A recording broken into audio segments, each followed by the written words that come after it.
is up, everybody? Welcome to this special edition of the Hot Stove Podcast. I'm your host, Zach Nunez, joined here by Mark Rowlands. And we're going to be talking some movies for the next few hours or so. The 94th Annual Academy Awards are just about to start. And we figured we'd throw together a little stream, talk about some movies, have some people jump on and join us here on YouTube. It'll be archived as well afterwards. Indeed. So, you can come back and watch it for some reason if you ever wanted to.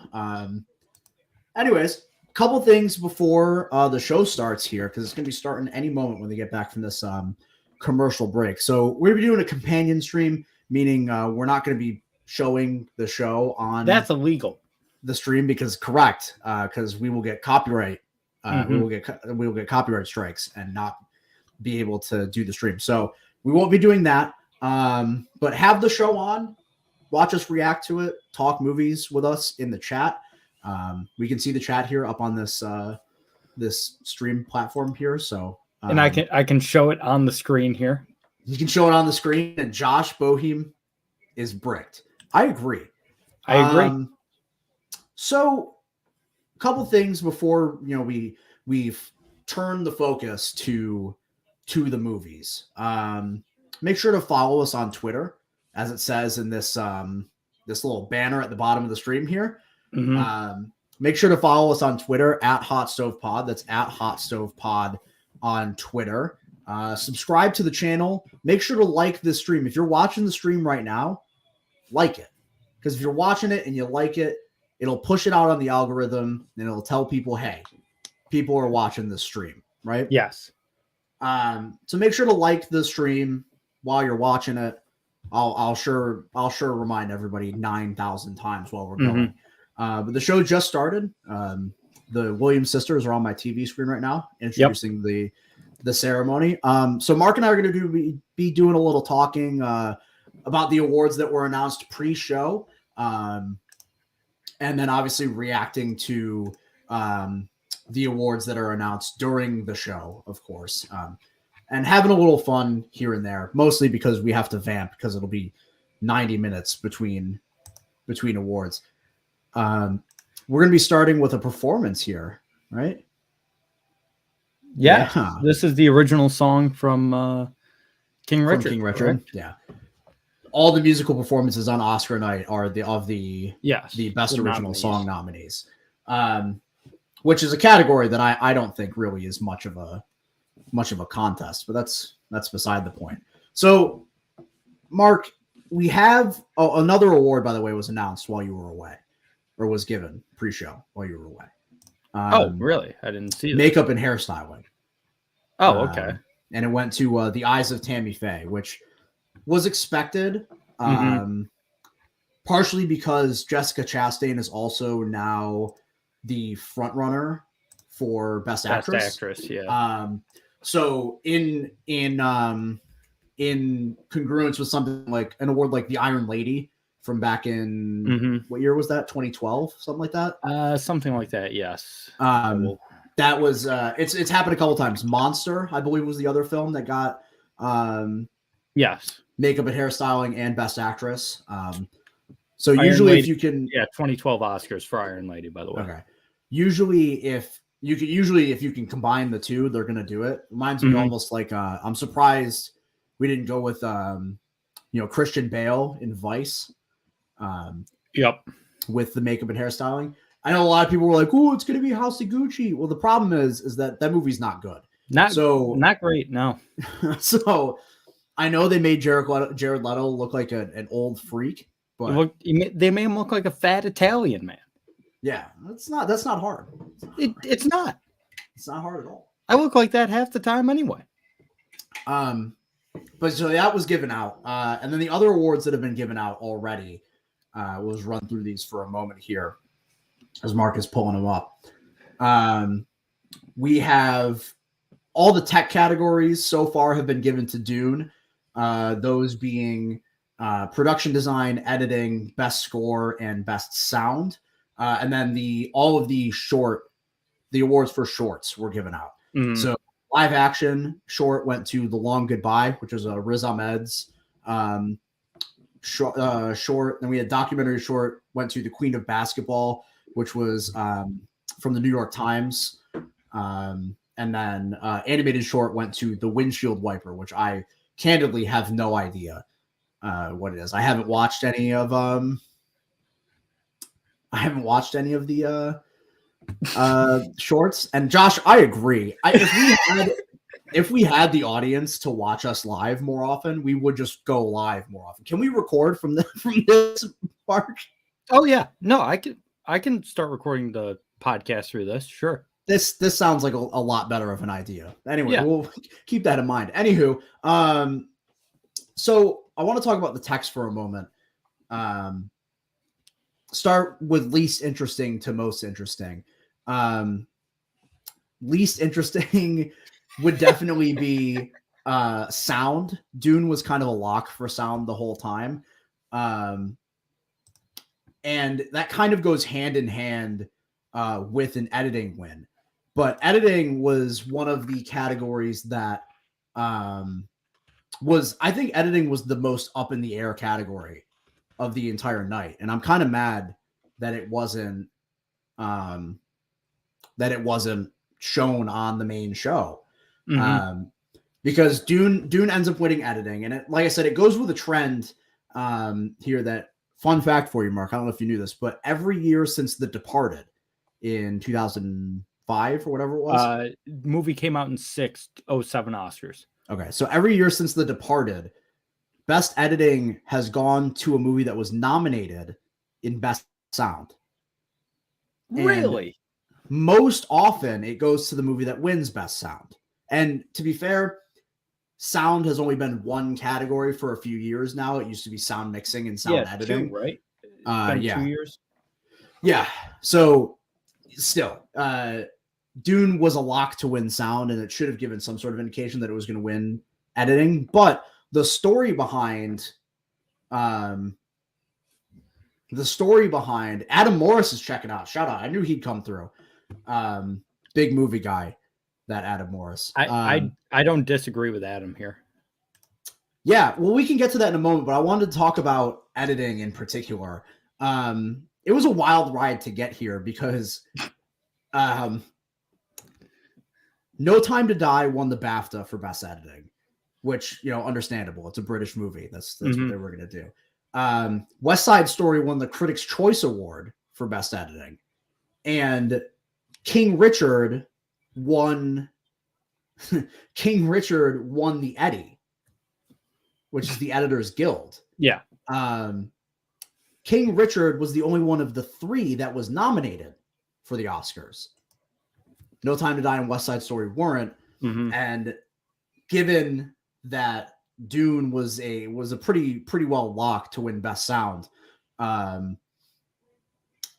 it was a lock to win editing. Is that DJ Khaled? What the hell are we doing? DJ Khaled just introduced the 3 hosts. Okay. I thought we were getting to an award. I thought we were getting to something important. But Mark, you said you agreed with Adam. What are your thoughts on Dune and Best Sound? Like, Dune was very deserving. I'm not like everything about Dune from a technical aspect was phenomenal. It was one of the most well-made movies from a technical aspect I've ever seen. I just thought it should have been West Side Story. I personally, the Oscars always give the musical Best Sound, and I personally don't disagree with it because it just adds a whole nother layer to the making of the film that I think should be rewarded. So I would have been fine with West Side Story getting Best Sound. Was West Side Story, because I know you had the, what your prediction was versus what you would have wanted to win. Was West Side Story what you wanted to win Best Sound? Yes, it was also my prediction. I see. So some of the text I just kind of just gave up and said, yeah, sure, whatever the hell, right? I wrote down for sound, I wrote prediction, Dune, favorite, yeah, I guess, Dune. I don't know. Yeah. I didn't really have much to say, honestly. Did you end up seeing West Side Story? I did. I watched it a couple weeks ago. I thought it was fine. It's really well made. It's just not something I'm interested in. Yeah, and that's fair. I love the original West Side Story. I love the musical. I think it's a great story, and I know it's just Romeo and Juliet with Puerto Ricans and Italians, but hey, I think it works. Yeah, that's exactly what it is.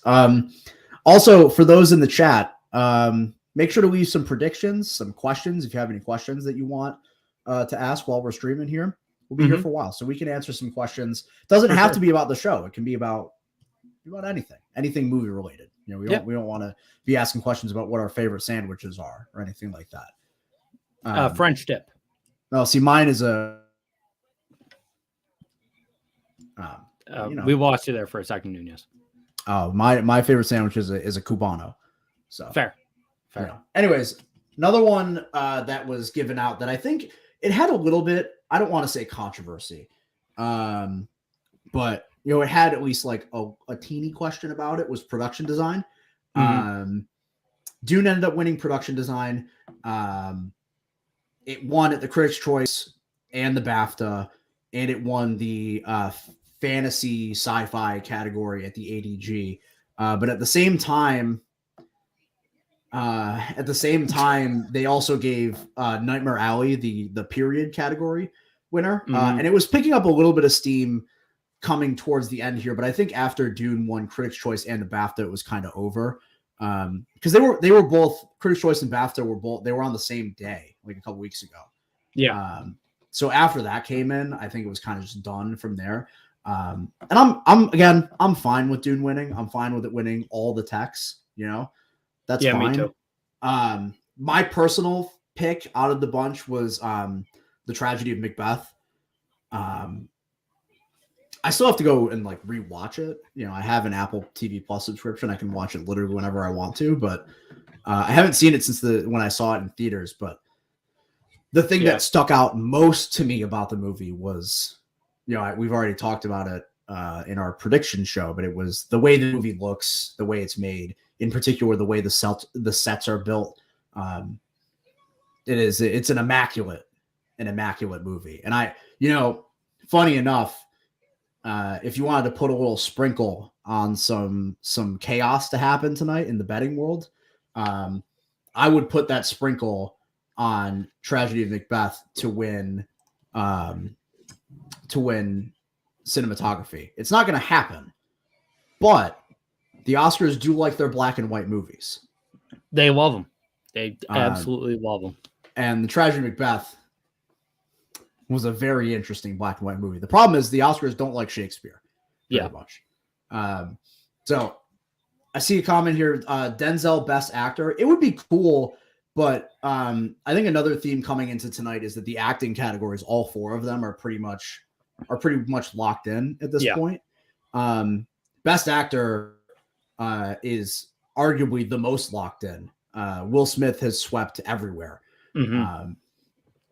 And you know, I assume, barring some crazy shit happening, I assume is going to win tonight as well. So, yeah, I mean, we've seen it in recent years. I mean, everyone and their mother thought that Chadwick Boseman was going to win Best Actor for Ma Rainey's Black Bottom, and then Anthony Hopkins came in and was just like, "No, I made The Father." So.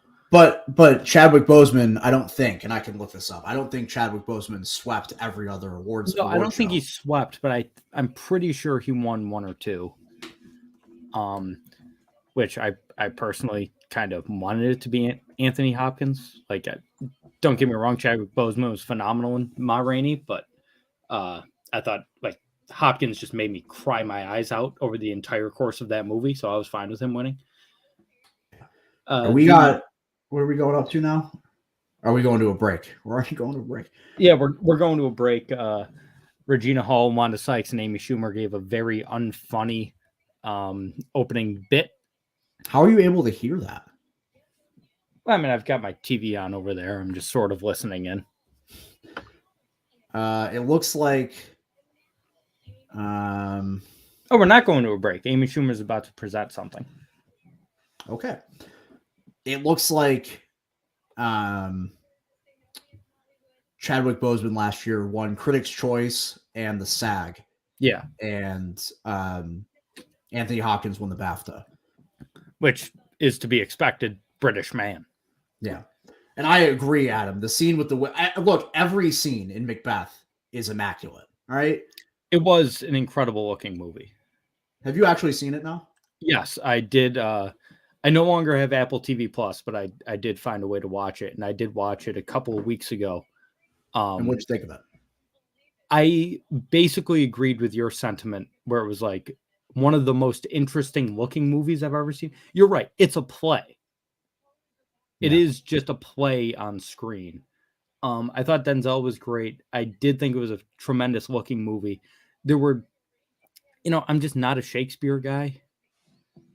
Like it's not that I didn't understand the dialogue. I just don't love dialogue like that. And so it, took me out of the movie a little bit, but I did think it was very good. Yeah, I candidly did not understand whatever the hell most of the people were saying in that movie. Yeah. So, but it looks like we're finally going to get an award here,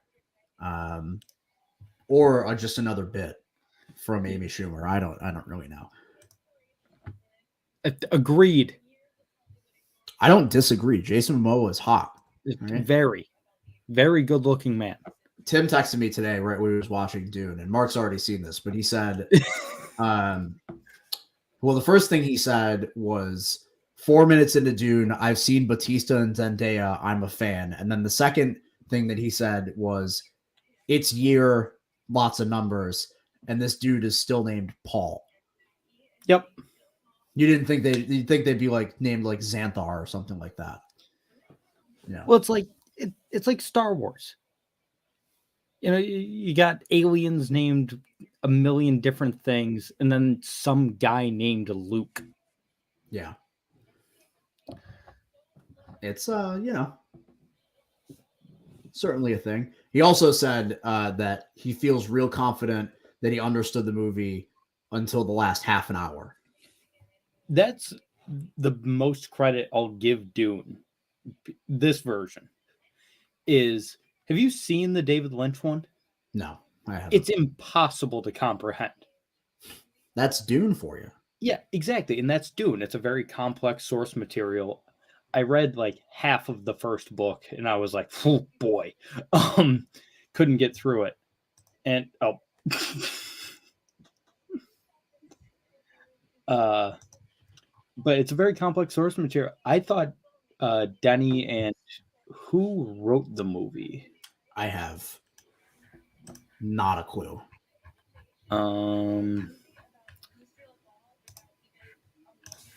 Let's see. That was like the least funny joke I've ever heard in my life. It's Amy Schumer. What do you expect? Damn. I mean, you're right, but like, shit. Denny helped write it with John Spates and Eric Roth. Sure. And, I thought it was rather easy to comprehend, despite the fact that I am somewhat familiar with the source material. It was definitely the easiest way to understand Dune. And I think that's a big thing for getting that movie out to wide audiences. Yeah. Well, and part of it too is like, I think people needed to have understood that like it was very much so. It's very much so a part one. Yeah. It says it in the end credits or the opening credits, whichever ones. I believe it's in the opening title card. It says Dune Part 1. It's very much an incomplete narrative. So I don't know. Let's move it forward a little bit, I guess. What's one award in particular that you're looking out for, Mark? One thing that you might see that could possibly shake some stuff up tonight.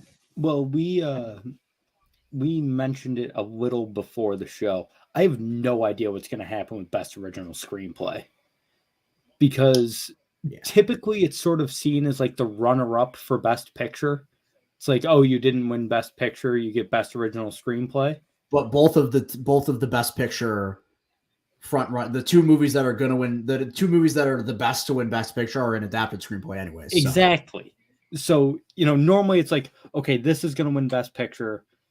Like a couple years ago when Parasite won, it seemed like 1917 was going to win Best Picture, and then Parasite would win Best Original Screenplay.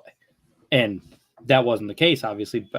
Parasite won Best Picture, but so it's interesting in a year like this where, it's between Power of the Dog and Coda, and so whichever one doesn't win Best Picture is probably going to win Best Adapted, but that leaves Best Original Screenplay wide open. And it's between Licorice Pizza and Belfast for the most part. I also think Worst Person in the World has a decent shot. You don't necessarily agree with me on that. They're about to present a category right now, by the way. Oh yeah. But I will make this is Best Supporting Actress. Best Supporting Actress, which is one of the couple awards tonight that, like, all right, move on. Yeah. It's Ariana DeBose. Let's get it over with, Yeah, they're doing Best Supporting because they showed Ariana DeBose and now they're showing Judi Dench. When it comes to adapted screenplay or original screenplay, I tend to think it's going to be Belfast. And when you look at the way that the rest of the awards have gone this year, it's been strange to say the least. Because Licorice Pizza won original screenplay at the BAFTA, beating The British Boy, Kenneth Branagh. And both Kenneth Branagh and Paul Thomas Anderson have their overdue case to be made. Kenneth Branagh is on his 8th nomination now without a win. He's been nominated that many times. I think his filmography is so weird, man. It's strange. But then later that day, Belfast beat Licorice Pizza at the Critics' Choice Award. Mm-hmm. And then on top of that, when the guilds happened, the WGA gave it to Don't Look Up for terrible some strange reason. What the hell are the WGA doing? They gave it to Don't Look Up, which further muddles it because neither of the two movies that we would assume are frontrunners for Best Original Screenplay are none of them have 2 awards. Yeah. So I think it's going to be Belfast, partially because I think it's the more widely friendly movie. Mm-hmm. I think there's less polarizing discourse about the film. It's more agreeable, if you will. Yeah. So I tend to think that they're going to be going with Belfast. What are you putting your hand up for, Mark? Ariana DeBose won Best Supporting Actress. Okay, that's understandable. I'm behind. Yeah. Let me see if I can. Actually, I have another way that I can watch this. Yeah. So Ariana DeBose won Best Supporting. Not really a surprise. She was a rather heavy favorite going into tonight. Yeah. And Adam, I agree. I love me some thick Matt Damon, Jesse Plemons. Thick Matt Damon. Fat Damon, if you will. That's hilarious. I have never heard that before.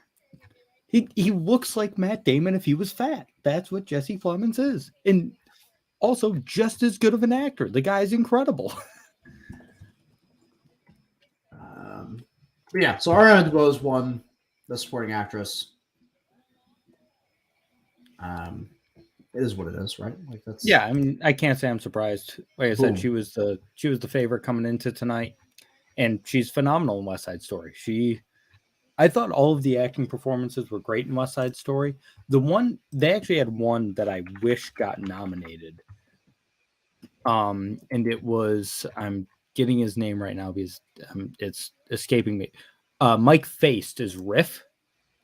I would have loved to see him nominated for Best Supporting Actor. And I thought he was great. I loved the accent. I loved everything about his performance. All right. I'm back now. And I think we're more caught up now with this different stream that I'm watching. So we're good. Good. Anywho. What the hell was I going to say? So, Best Supporting Actress, Ariana DeBose, blah, blah, blah, blah. Talking about screenplay. I don't necessarily think, especially this year with the way that the trends have gone, looking towards Best Picture. And I think the voting window, when we talk about this, we can talk about this over the course of the night. I think the voting window has greatly impacted the Best Picture race here. Because I thought that Coda was going to win Best Adapted Screenplay the whole time. Yep.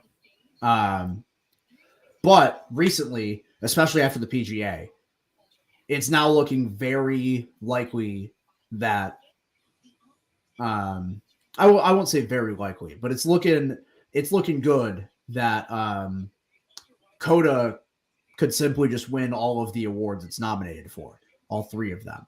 Because I think it's fair to say that Troy Kotsur winning Best Supporting Actor is now locked in. We're past the Cody Smith McPhee thing of like a couple months ago. Now that we've gotten to like real award season, Troy Kotsur has just won all of them, so there's no reason to assume he won't again win at the Oscars. And I think that it's kind of informed the way that Best Picture is going to end up going, because like it's certainly the more buzzed movie at the moment, especially through all the more recent award shows. And it's also like, they're going to love seeing the Coda crew going up there and accepting awards. I can just imagine, just think about the feeling at the end of the show, right? They go up to announce Best Picture. Which one do you think is more likely? That they go up there and they go, Best Picture goes to Power of the Dog. And then Jane Campion comes out and says some weird shit about the Williams sisters again. Yeah, she says the Williams sisters are useless and she hates them. Or they say Best Picture goes to Coda, and the entire Coda crew comes up just like they've done at the other award show. They go, I can't believe we're here. We never expected to be here. We didn't have the festival runs that everybody had, blah, blah, blah, blah, blah. It's this big moment. It's happy. It's fun. Whole thing, right? And it's not like Power of the Dog won't go without awards. Jane Campion's winning Best Director. Yeah. I think it still has an outside shot of winning Best Cinematography, even though it's unlikely, right? But what I mean by saying that is I think that the voting window means a lot here, in that the Oscar voting was open from March 17th to March 22nd. So within the last 2 weeks is when the voters submitted their Oscar ballots. And those kinds of things mean something, the 1917 Parasite thing, right? Yep. Like 1917 was ahead the entire time. And then Parasite caught on like a snowball at the start of the new year and ended up winning Best Picture. Yeah, just one. Now I will say that it's not unlikely that if one movie wins Best Picture, then the other doesn't win Adapted Screenplay. It happened last year with Nomadland. Chloe Zhao was seen as the front runner to win Best Original Screenplay last year. But I'm sure voters were like, she's going to win Director and Picture. Might as well give Screenplay to the father. I thought so Screenplay went to Promising Young Woman. Now I got to look it up, Mark. I could be wrong on that, but for some reason I thought it was Promising Young Woman. It better not have. Am I right, everybody? That was my favorite movie last year. I wanted that to win Best Picture. Boo, boo. You're right. You were right about that, but not the best movie. Yeah, one Best Original Screenplay. The screenplay thing. Yeah. Anywho, sentiment still stands. Is what I'm trying to say. I'm gonna boo. Boo, boo, boo, boo, boo, boo, boo. I don't even disagree, but boo, boo. I do disagree. I don't disagree. Why would I disagree? Think 1917 should have won over Parasite? Maybe I do. Fair. Who might judge your opinion? Should have won over Parasite? No, I think I'm so happy Parasite won that year. Ooh, boo. Boo for liking an incredible Boo. movie. Boo, boo, boo. Give me 1 second. What else was nominated in 2020?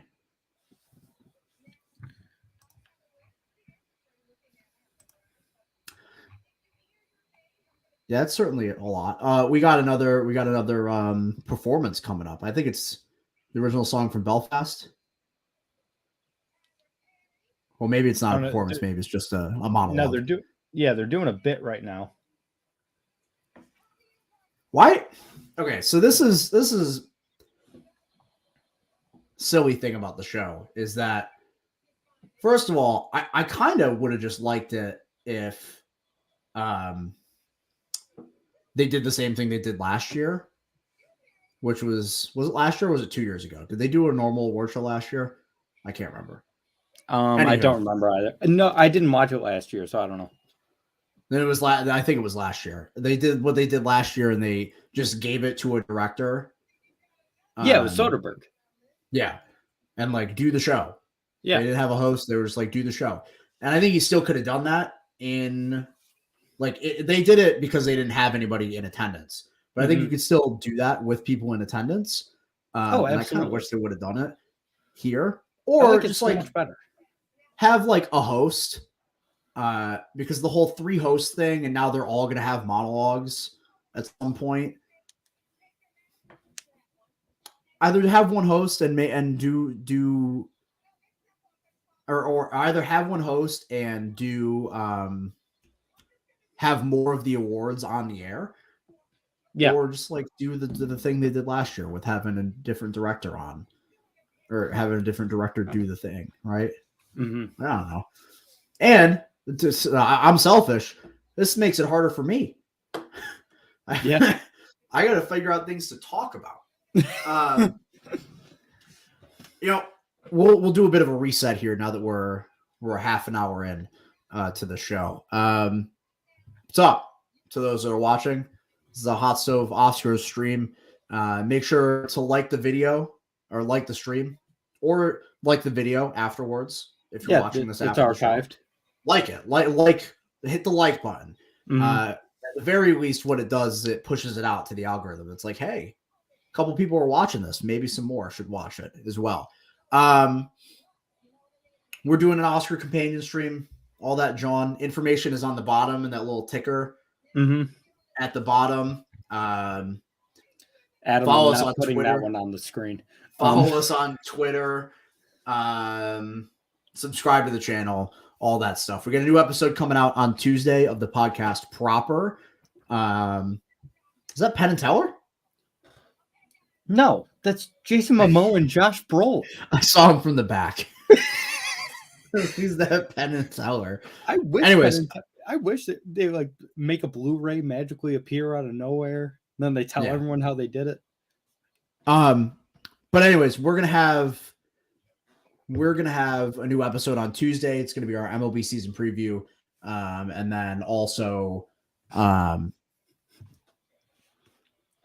have our radio show Tuesday morning on WQXQ 98.1 FM. So make sure to check those out as well. If you have any questions during the stream, feel free to ask the questions during the stream. We got time to kill. For sure. An award coming up here. Do we? I don't see either of them holding an envelope. I think. Yes, oh no, they're doing the thing that they said they were going to do, where they're announcing sound and then they're just going to show the acceptance speech from earlier. Oh, is that what? Yeah. This is stupid. Just show the award live. Just do the thing live. I don't get it. One of my favorite movie follows on Twitter, good old Jeff D. Lowe over at Barstool, said this. So Academy tried for a more mainstream appeal to the Oscars by cutting categories, 4 of which won by the most nominated movie that made $400 million with an HBO Max release. The red carpet special that aired while awards were handed out also did predictions for awards they cut from the show. Correct. This is just ridiculous how they're doing this. Yeah. You know what's funny about these tech awards, by the way? It's like I found myself rooting for Power of the Dog in the tech awards more than I did in any of the other races. Because my thoughts on that movie are pretty well documented at this point. I think it's fine. But like a sound win. I am getting numerous phone calls right now. Just vamp for a couple minutes. Yeah.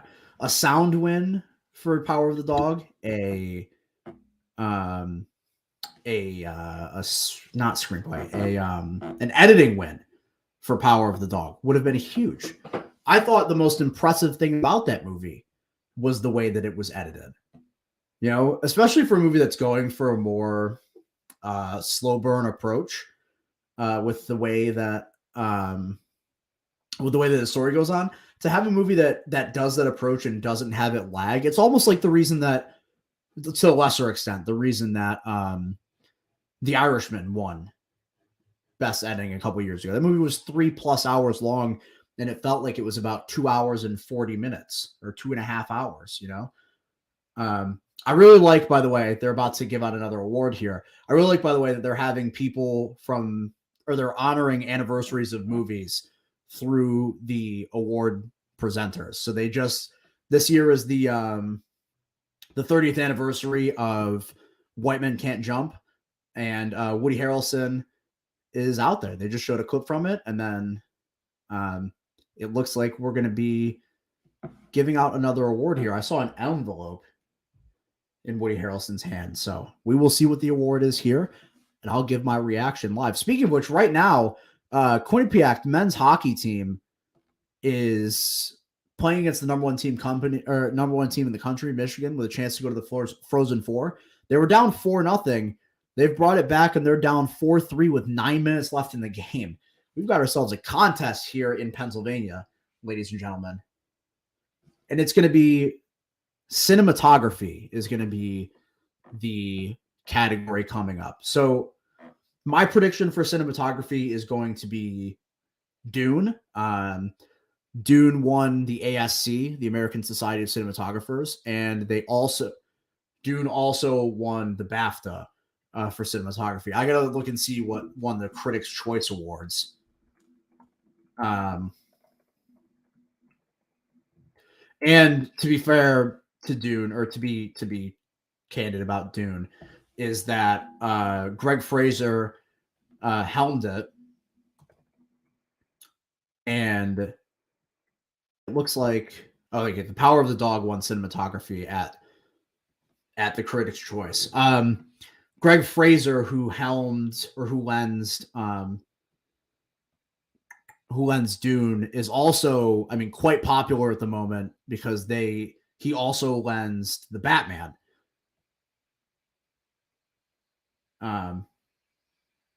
Let's see what the award is.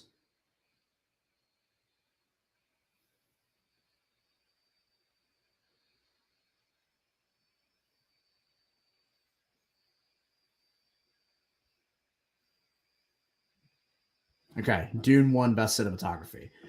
Understandable. It was pretty well expected. Again, Greg Fraser is the hot cinematographer at the moment, having done the Batman as well. And I expect, honestly,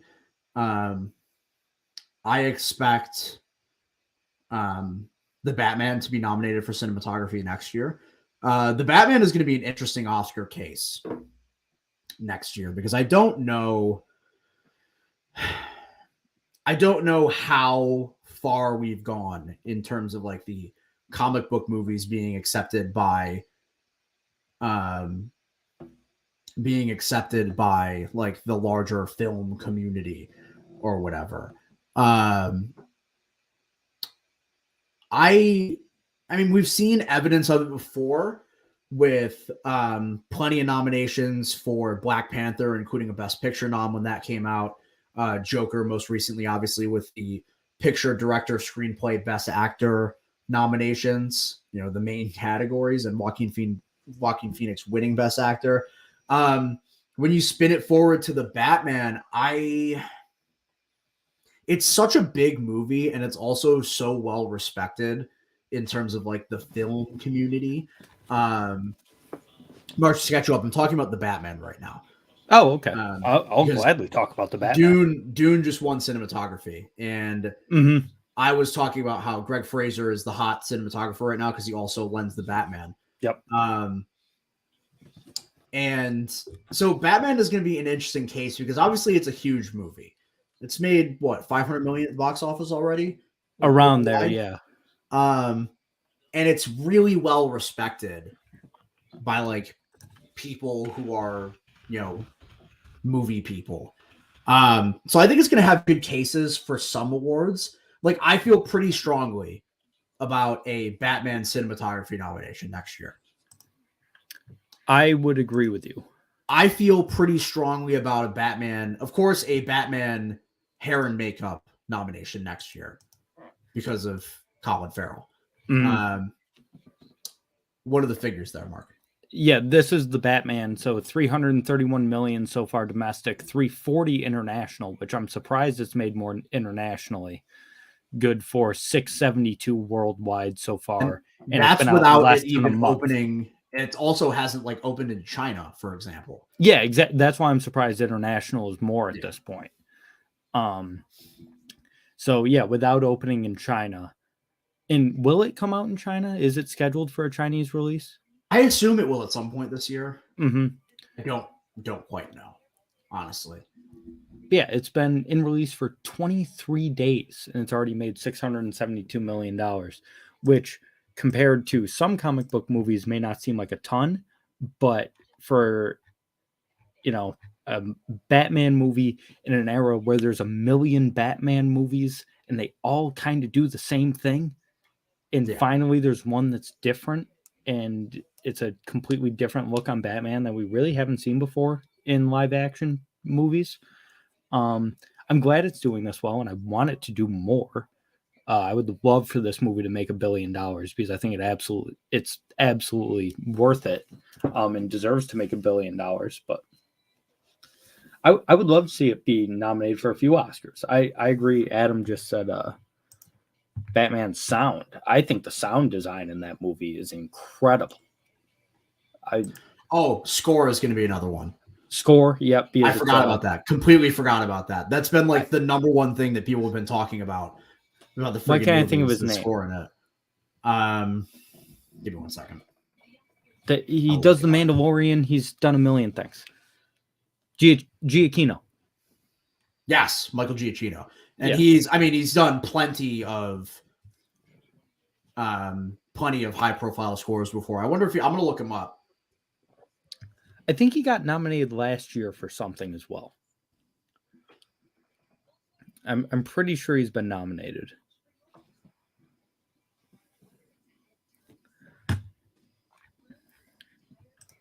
Let's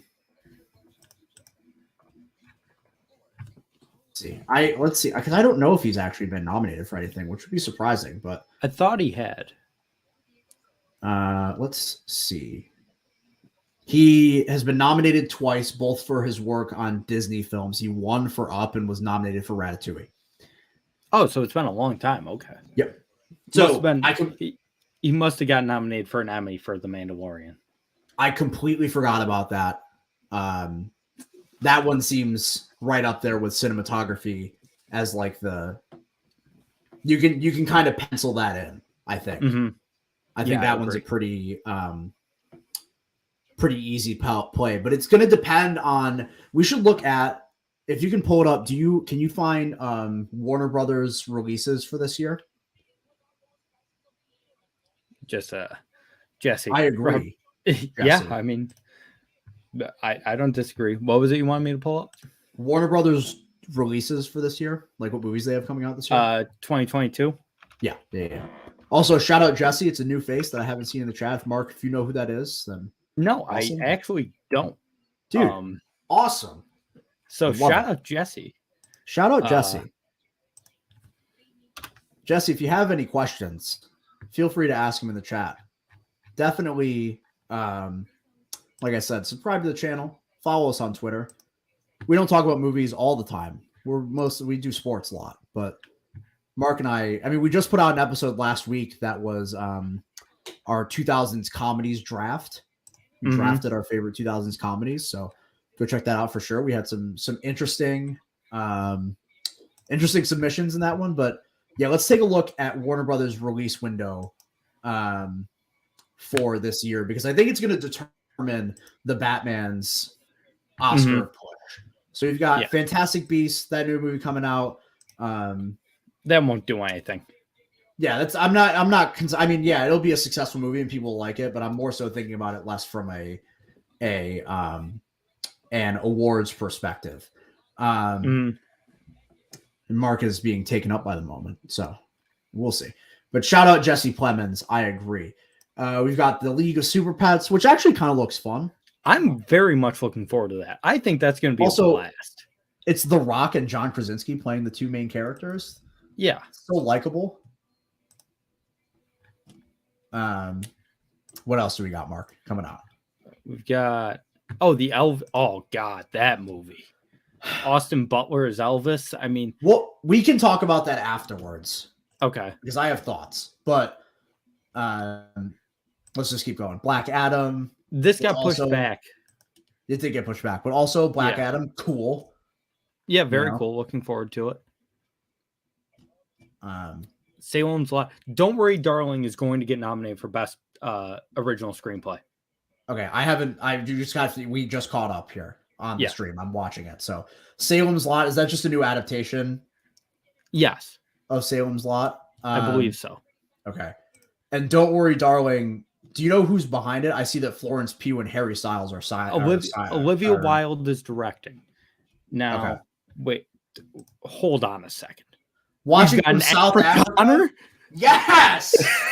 Well, we don't know if that's the correct term here. No. Shout out to you, Jesse. I appreciate it. Tim, I do remember Crypto the Super Dog. Yeah, love Crypto. Absolutely. But Don't Worry, Darling, I know nothing about it. The little blurb there looks pretty interesting. Yeah, so Olivia Wilde is also in it. She's directing. She had a hand in the screenplay as well. I read the first draft of this screenplay when I was taking my screenwriting class in college. Really? And it blew me away. This movie's doing visual effects right now, Mark. Yeah, and it's Dune. It's Dune. It's in a shocking twist. It's Dune. You're still ahead of me. I changed streams, and you're still ahead of me. Yeah, I'm on cable. Okay. Cable is always ahead. But this will get nominated for Best Original Screenplay. Okay. It's unbelievable. I'm so looking forward to this movie. It might be my most anticipated movie for this year after the Batman. I think it's going to be incredible. That's strong. Yeah. The Flash, I believe this got moved back to next year. Yes, it did. So that doesn't count. Aquaman, that got pushed back. Damn. And then we've got some HBO Max releases. Okay. That already came out. I don't know what that is. Kimmy already came out. Did you watch that?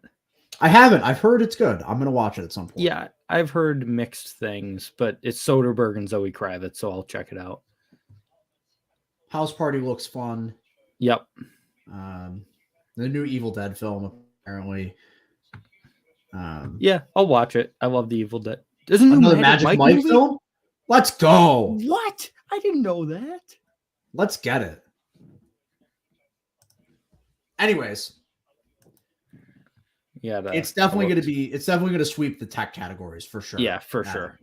That we've already had that penciled in for a little bit. But so I think, and again, maybe, there's some other subsidiaries that might have movies coming out or anything like that. Because I find it hard to believe that that's all of Warner Brothers films. Those seem to just be like the big ones. Yeah, well, they're also very much focusing on DC nowadays. That's like their big thing is they're like, okay, we got to try to compete with Disney. We're going to try to push out all these DC movies. And that's why, like, you see Michael Keaton coming up in The Flash, and the last movie I showed there was Batgirl, and Michael Keaton's been confirmed for that. So they're trying to do everything they can to I appreciate that, Tommy. I think it's a lock to win that. It's absolutely a lock. Harold Ramis has... Wait, Tony Hawk is presenting right now. Yes. With Shaun White and some guy in the middle. It's probably another action sports guy. It's not on my screen yet, so I couldn't tell you. Oh, okay. I didn't expect to see Tony Hawk on my screen tonight. Okay. Oh, it's a Bond. They're introducing... Oh, it's Kelly Slater. That's Kelly Slater? Oh, shit. I didn't know that's what he looks like. It looks like they're going to be introducing Billie Eilish. Yeah. For the performance. Anyways, back to Warner Brothers. So I think with Warner Brothers not having like another, even like awards baity thing outside of that one movie. Don't Worry, Darling. Yeah. Yeah. It's outside of that. It might inform them to make a bigger push for the Batman. And if they put the money and campaigning behind it and buzz stays good, then I could see it pushing as far as, you know, one of those like back end best picture nominations like a Joker got a couple years ago. I can see a backdoor best supporting actor nomination for Paul Dano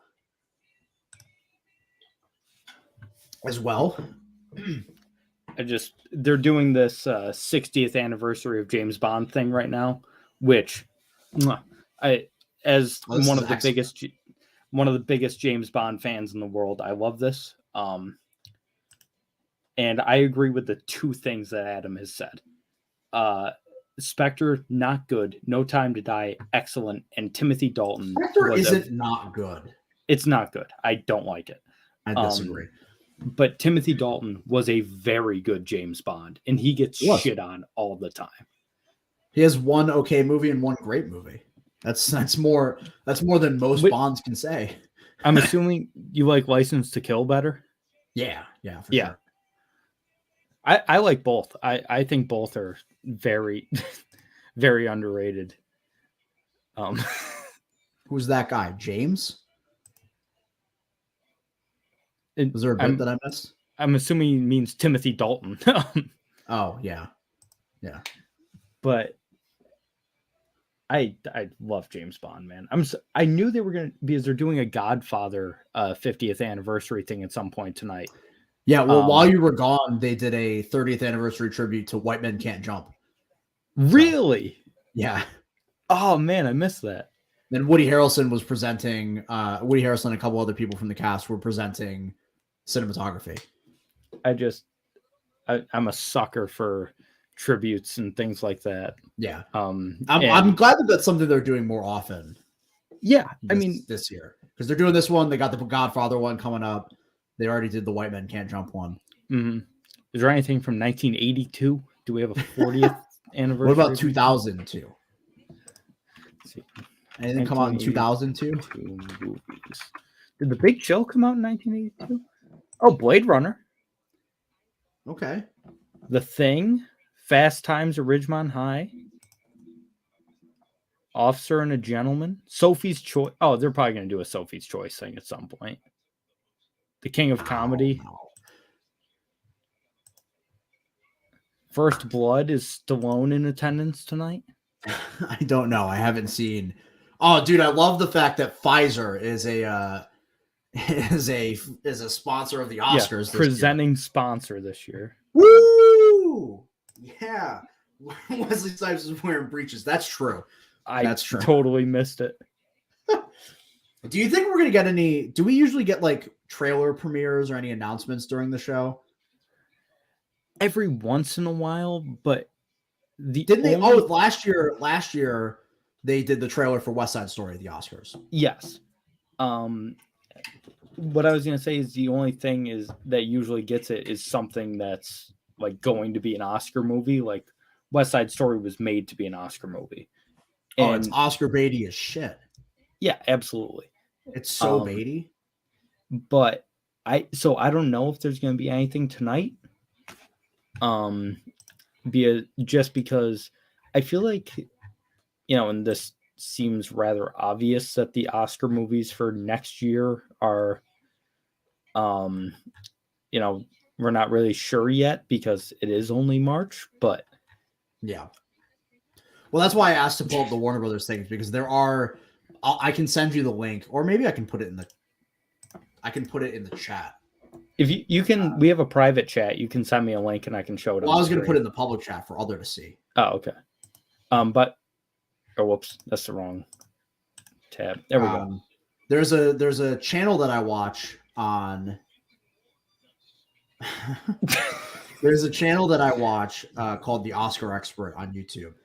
Yes, great channel. You sent it to me. And they did every year after the Oscars, they do like a way too early next year prediction. So you can kind of, if you're more tuned in than even like I am, for example, you can kind of see. I guess in theory that video will come out within the coming days, not today. Yeah, as it's currently Oscar evening, but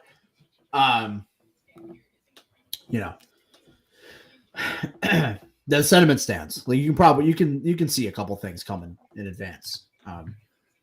Like you said about the "Don't Worry, Darling." Yeah, and I think Olivia, like, just from what I've heard about the movie and after reading the script, it seems like the type of movie that Olivia Wilde will get a Best Director nomination as well. Dude, look out for director, screenplay, actress, screenplay, and then picture. Because if it gets like if Harry Styles is good in the movie, he's getting nominated. Yeah, he doesn't need to be like over the top incredible, but if he's good, he's getting all the buzz. Think Lady Gaga in A Star Is Born. Just he was excellent. Yeah, just think that. To the moon. I know Harry Styles has been in films before. He's in Dunkirk. Right, but this is his first time as like a real leading man. A real leading man in like an actual movie where characters do things. Like Dunkirk is a good movie, but it's also just like every other Nolan film in which it's wholly plot driven. Yeah, but it's different from every other Nolan film because there are no characters in Dunkirk. Right. Right. It's even more so in Dunkirk, is my point. Yeah.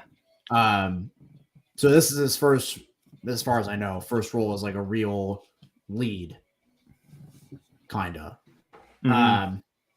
Oh yeah, Best Picture nominee, Don't Look Up. Boo. It was so actively mediocre. Boo. I kind of found it actively repulsive. Oh, we've got a question here from Jesse.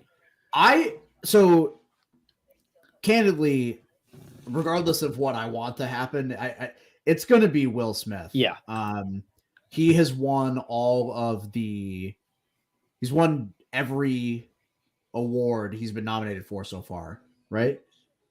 Yes, I believe he's swept so far. He won Critics' Choice, BAFTA, Golden Globes, SAG, all of it. So I assume it'll be Will Smith. I know the Andrew Garfield hive is out there. I would love for Andrew to win it. I haven't seen Tick, Tick, Boom, unfortunately. It's one of the couple that I have not seen. It's a good movie that is very much carried by Andrew Garfield, I feel. But I personally am perfectly okay with Will Smith winning. Yeah, I am too. It's also one of those, like, we've got a couple of like narrative legacy awards tonight. And, whoever wins adapt or original screenplay will be one of them. Yeah.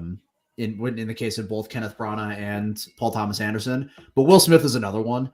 Dude's obviously like an American icon. And this is his third nomination. And he has yet to win Best Actor. Ali in Pursuit of Happiness, right? Correct. Yeah. Give me 1 second so I can look up Kenneth Branagh.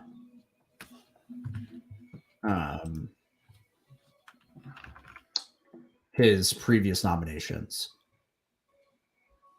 Also, shout out to Dos Oruguitas being played right now. Yep. Banger movie. Yeah, he's been nominated 8 times. Banger song from a banger movie. Kenneth Branagh has been nominated for director twice, screenplay twice, actor, supporting actor, and then live action short as well. Yeah, they're there. And has yet to win anything. Unsurprisingly, 3 of his prior nominations have come from Shakespeare adaptations. Wow, can't believe it. He's really trying again with those adaptations with the Agatha Christie ones, of course. Paul Thomas Anderson has been nominated. Oh God, give me 1 second.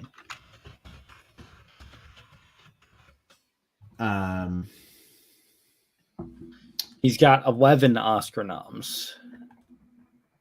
I assume director and screenplay, all of them. I will put it up right now. Yeah, put it up on the screen so we can see. Yeah, so Best Picture with Licorice Pizza. Same with directing and screenplay. Directing picture for Phantom Thread. God, you need to stop being a hater. That's what that is. Adapted screenplay, Inherent Vice. Picture, directed screenplay for There Will Be Blood. Okay. Yeah, and then writing for Magnolia and Boogie Nights.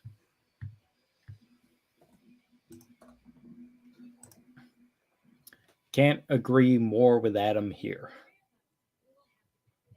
Damn, spoiler. The movie's been out for so many months. I know. Dude, that Spider-Man movie is mad good. Mm-hmm. I just like to say. Can't wait to get it on Blu-ray in a couple weeks. I was half tempted to be like, yeah, that would be my pick for visual effects. But then I remember the conversation we had about Spider-Man. Well, no. Even then, I remember the conversation we had about it, and then the fact that like some of the visual effects in Spider-Man are not real good. Shit. Yeah, they're really bad. Some of them are quite shit, actually. And Adam, just so you know, is Licorice Pizza worth the time? It was both of our favorite films of 2021. Yep, it's the movie I want to win Best Picture, even though I know it won't. I would say it's worth the time. If you want to know the rest of our picks for our favorite films of last year, we've done an episode of this show where Mark and I did our top 10 films of 2021. So be sure to check that out if you're interested in hearing the rest of our list. I'm already starting to put together. Well, Tommy, unfortunately for you, he's not nominated for anything. But shout out to Willem Dafoe. Dude is the GOAT. I can't wait until he's nominated for the 2 seconds he's in The Northman. Oh yeah. Also, they're doing animated feature right now. This is one that could be a toss-up. Actually, it was chalk. So let me talk, man. You're gonna spoil it. What the hell? Animated film. Encanto won the BAFTA and the Golden Globe. Mitchell's versus the Machines won the Critics' Choice, which you can see as like a Critics' Choice. They're obviously going to go with not Disney, of course. And then Encanto wins, and that's the bit, right? Like, oh, Disney's going to win. Disney wins. And honestly, it's fair. I like Encanto. I like Encanto too. Have you seen Mitchell's versus the Machines? It's incredible, and I wanted it to win this award so bad. Is it on Netflix? Yes. Okay, I will. I love. They're playing Mark Anthony. Yes, they're not even playing something from the movie. Mm-hmm. I know that song whenever I hear it. Was he on the soundtrack at all? I don't remember him being. They're just playing a Mark Anthony song. Yeah. Great song, but shit. But could have played something that Lin-Manuel Miranda literally wrote for the movie. Yeah. Which he isn't there tonight. Wife tested positive for COVID. Tough. Yeah. He tested negative, but he was like, I'm not doing it. Tough scene. Also, by the way, while I'm thinking about it, I want to plug my. Look at Tim. Just He's seen like 2 movies. It's awesome. He's doing well tonight, though. He's seen a few of these. Just want to plug something else here while we're here just past the hour mark, because my new movie podcast, Popcorn Pillow Talk, is up now on all the platforms. It's on YouTube, it's on Apple Podcasts, Spotify, all that. We've only got 2 episodes up right now. We're figuring out what we're going to do for our next episode. Probably a Morbius review, which I'm not looking forward to, but it's the big movie coming out this weekend. So, but we've got our intro episode, and then our Batman review is up as well. It's a 90-minute spoiler discussion about the film. So that's a good one. They took the phones away. But yeah, check that out. And also I've been writing reviews over at Grapevine Media. So I've got reviews of the Batman, Studio 666, and Jackass Forever. I was supposed to have a review for X Up because I saw that last week and it's really good. But Wix had a seizure when I was trying to put it. So they're doing top 5 most cheer-worthy moments. If Captain America getting Mjolnir in Avengers Endgame isn't number 1, I'm gonna fight someone. Mark has already seen it. Dreamgirls? Just wait till you see number 1. Oh, number 3. What? Dude, I literally just got chills going up and down my arms watching that. Just wait till you see number 1. The 3 Spider-Man teaming up in Spider-Man it's a great one. That's worthy. That's worthy. Tim, I'll get to your question in just a moment. Really? What? What the fuck? The Snyder Hive. They're coming through. That's number 1 most cheer-worthy moments? It's not even the best moment in the movie. No, it isn't. What the hell? Okay, Tim, just to get for you, Cuddy Dong review from X. You don't see it. Tell me when to stop. Tell me when to stop what? Oh, Cuddy Dong length. Stop. That thing is you don't see the dong itself, you see an outline of it, which leads me to believe even more that it's his actual dong. But let me stand up for a second. So you see me right here? He's standing there, and it's legitimately like halfway down his thighs in the silhouette. That thing is hanging. That thing is thanging. That thing is thanging. It's a big dong. Also a good movie that I'm sure Mark would hate. Probably. But for people who appreciate horror films, it's a good movie. It's also... I'll check it out. Fucking strange. I was waiting. Interest me. I was waiting for the movie to get weird, because I kind of expected it to get a little weird at some point, and then it did, and it was even weirder than I could have imagined. Which I respect on one hand, but on the other hand, it was a little like cool. And it was so weird in the way that it sets things up that like.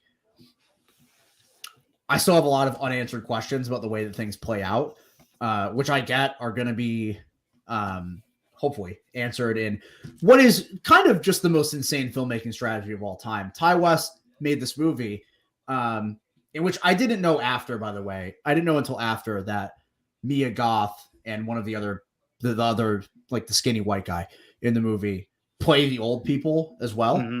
I didn't know that until after I'd seen the movie. But even then, so Ty West makes this movie and it ends with this big reveal, basically, that sets up an entire new train of thought about the film. Like, it completely recontextualizes the rest of the movie. And then at the end of the credits is just a trailer for the prequel that Ty West has already filmed. Yeah, when you told me that, I couldn't believe it. the prequel in which Mia Goth plays a younger version of the main villain lady 60 years prior to when X takes place. And I was reading an article about it, and Ty West described it as like a demented Disney fairy tale. Mm-hmm. And the teaser is something to behold, for sure. It only lasts like 30 seconds, but it's woo. Woo. There's a lot going on in it. So I respect the balls for sure, just in general. I am talking about X, Jesse. If you've seen it, I'd love to hear your thoughts on it. I respect the balls on it, and I really do like it. Like, I want to stress that. Like, beyond my issues about the movie, I do appreciate it, and I think I might come to appreciate it more if I watch it again. You know, because maybe I'll be able to pick up on a couple things. Because you are kind of just blindsided with some information at the end, almost entirely out of context of the rest of the movie. There's some sort of a trail laid throughout that's kind of on the nose. One particular trail is pretty on the nose. But even then, like, what you learn at the end of the movie changes it. Yeah. So I genuinely do like it. And I know I'll be mentioning it at some point, barring an insane year for movies. I'll probably be mentioning it at some point when we do our best of 2022 podcast. But I do think that it's not going to be for everyone. That's for damn sure. Yeah. It will certainly not be for everyone. So I don't know. I like it. It's been one of the movies that I've seen this year that I think it's one of my favorite movies that I've seen so far this year. And at least now that I can think of it, I've probably seen plenty more movies this year than I did at this time last year. I've really amped up movie intake in 2022. I'm still behind on this year, realistically. Just haven't been able to get out and see as many as I would like, but I've seen 8 releases, I think, so far. Which, it's a respectable number. I'm trying to even think. Some of them have been not good. You know, I saw what the hell was that movie that I saw? The one that I kept texting you guys about, the one about the dog. Oh, that terrible Netflix movie. Rescued by Ruby. Yeah. The terrible Netflix movie with the guy who plays the Flash in the CW show. Is that a Mel? No, that he plays Arrow. Grant Gustin. Yeah, Grant Gustin. That's right. Yeah. He stars in it as a Rhode Island police officer who's trying to train a canine dog, and there's like legitimately anywhere between 10 and 15 full minutes of dog POV shots scattered throughout the movie. It's actually really fucking annoying. But anyway, so we've got bad movies too. I don't just see good movies, for sure. Oh yeah. But I've seen some good stuff this year. I like Scream a lot.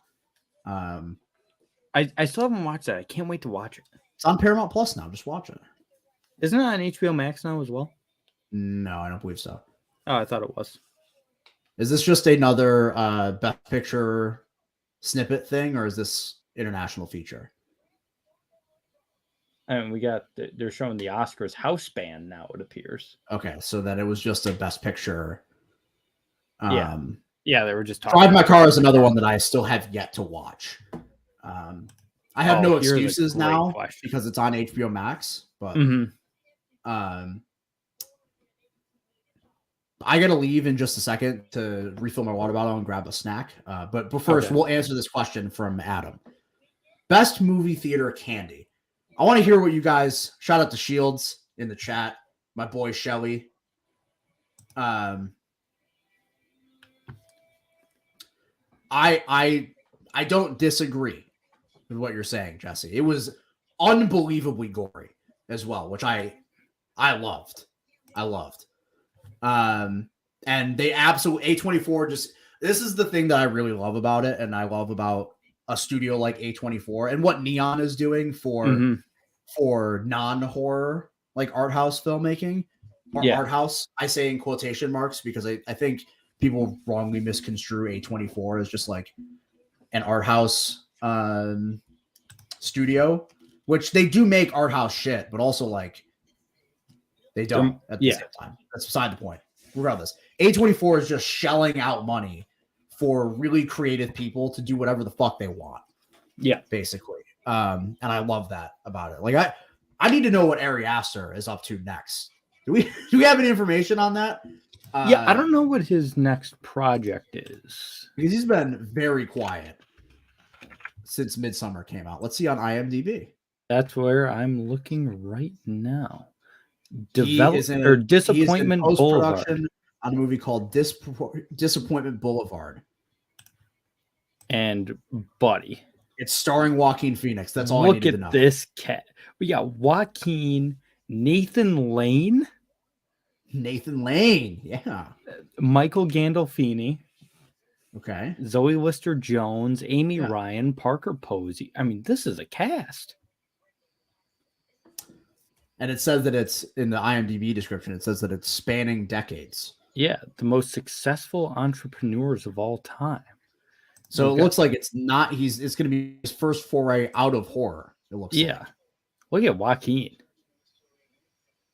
Joaquin going for the Oscar again. Yep. He's Dude, if we can get a world in which Ari Aster is nominated for Best Director, I could cry. Mm-hmm. Anyways, Best Movie Theater Candy. Easy pick for me. What is it? Because it's not an easy pick for me. Milk Duds.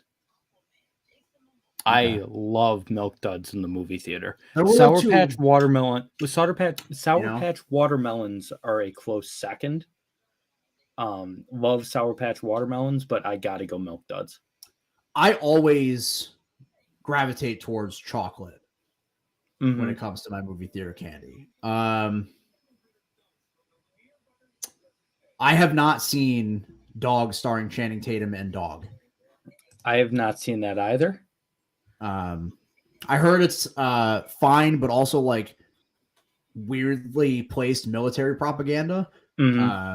So, you know, probably not something I'm interested in. But anyways, for my go-to candy, I would also like to know what kind of movie snacks. Like, is there anything in movie theaters that might be different in South Africa? I would love to know.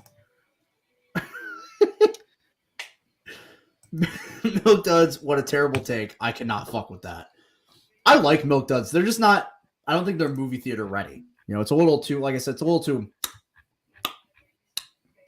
Tommy, have you seen Dog? If you have, please tell me how Dog is. But anyways, I'd probably go chocolate, and I'd probably go, well, at the theater in Oswego, I would go to peanut butter M&Ms. Because that's what they had. Yeah. Josh, you've missed some great conversation. Yeah. This has been a fantastic stream so far. Banging breakfast burrito.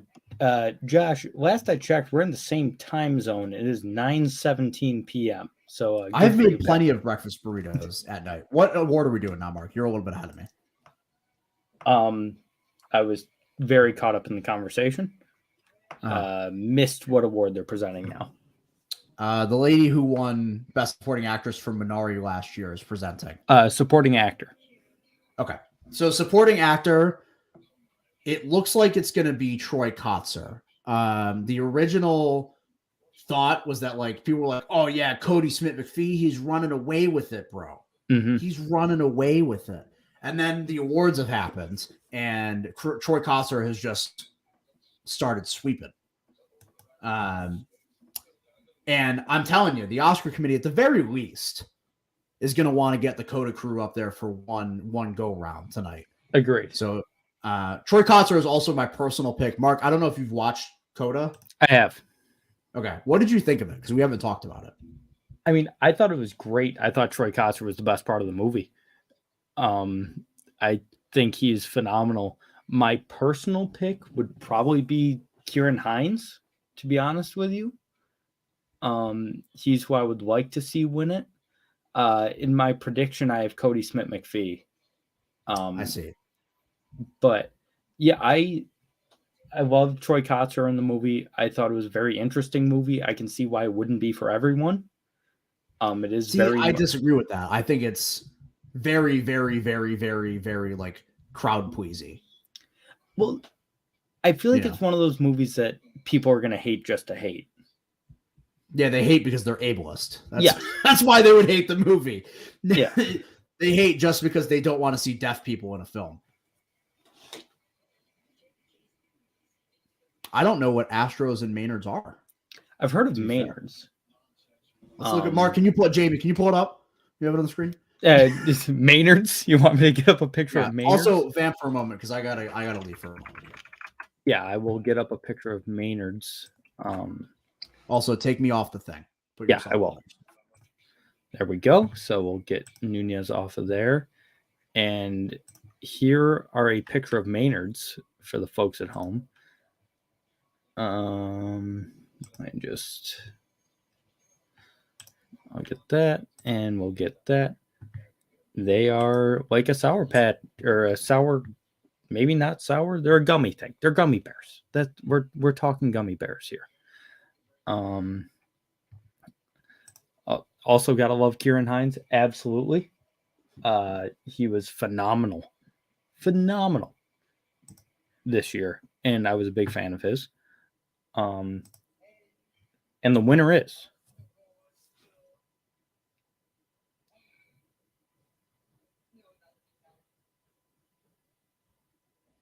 we're not sure yet. Just taking her time. Don't know who the winner is yet. It was Troy Kotsur. Okay, so Troy Kotsur has won Best Supporting Actor, and I'm fine with that. I'm absolutely fine with that. Like I said, I thought he was excellent in Coda, and probably one of the best parts of the movie for me. It's just, one of those things that we had Josh going lock.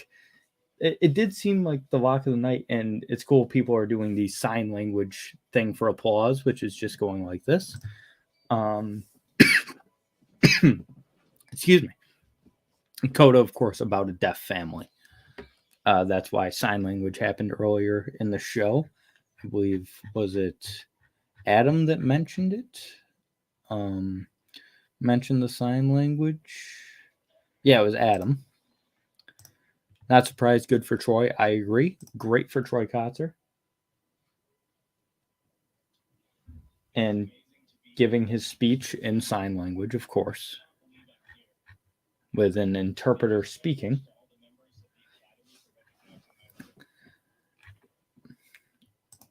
I just want to get back to this. So, I like how M&Ms are like the constant.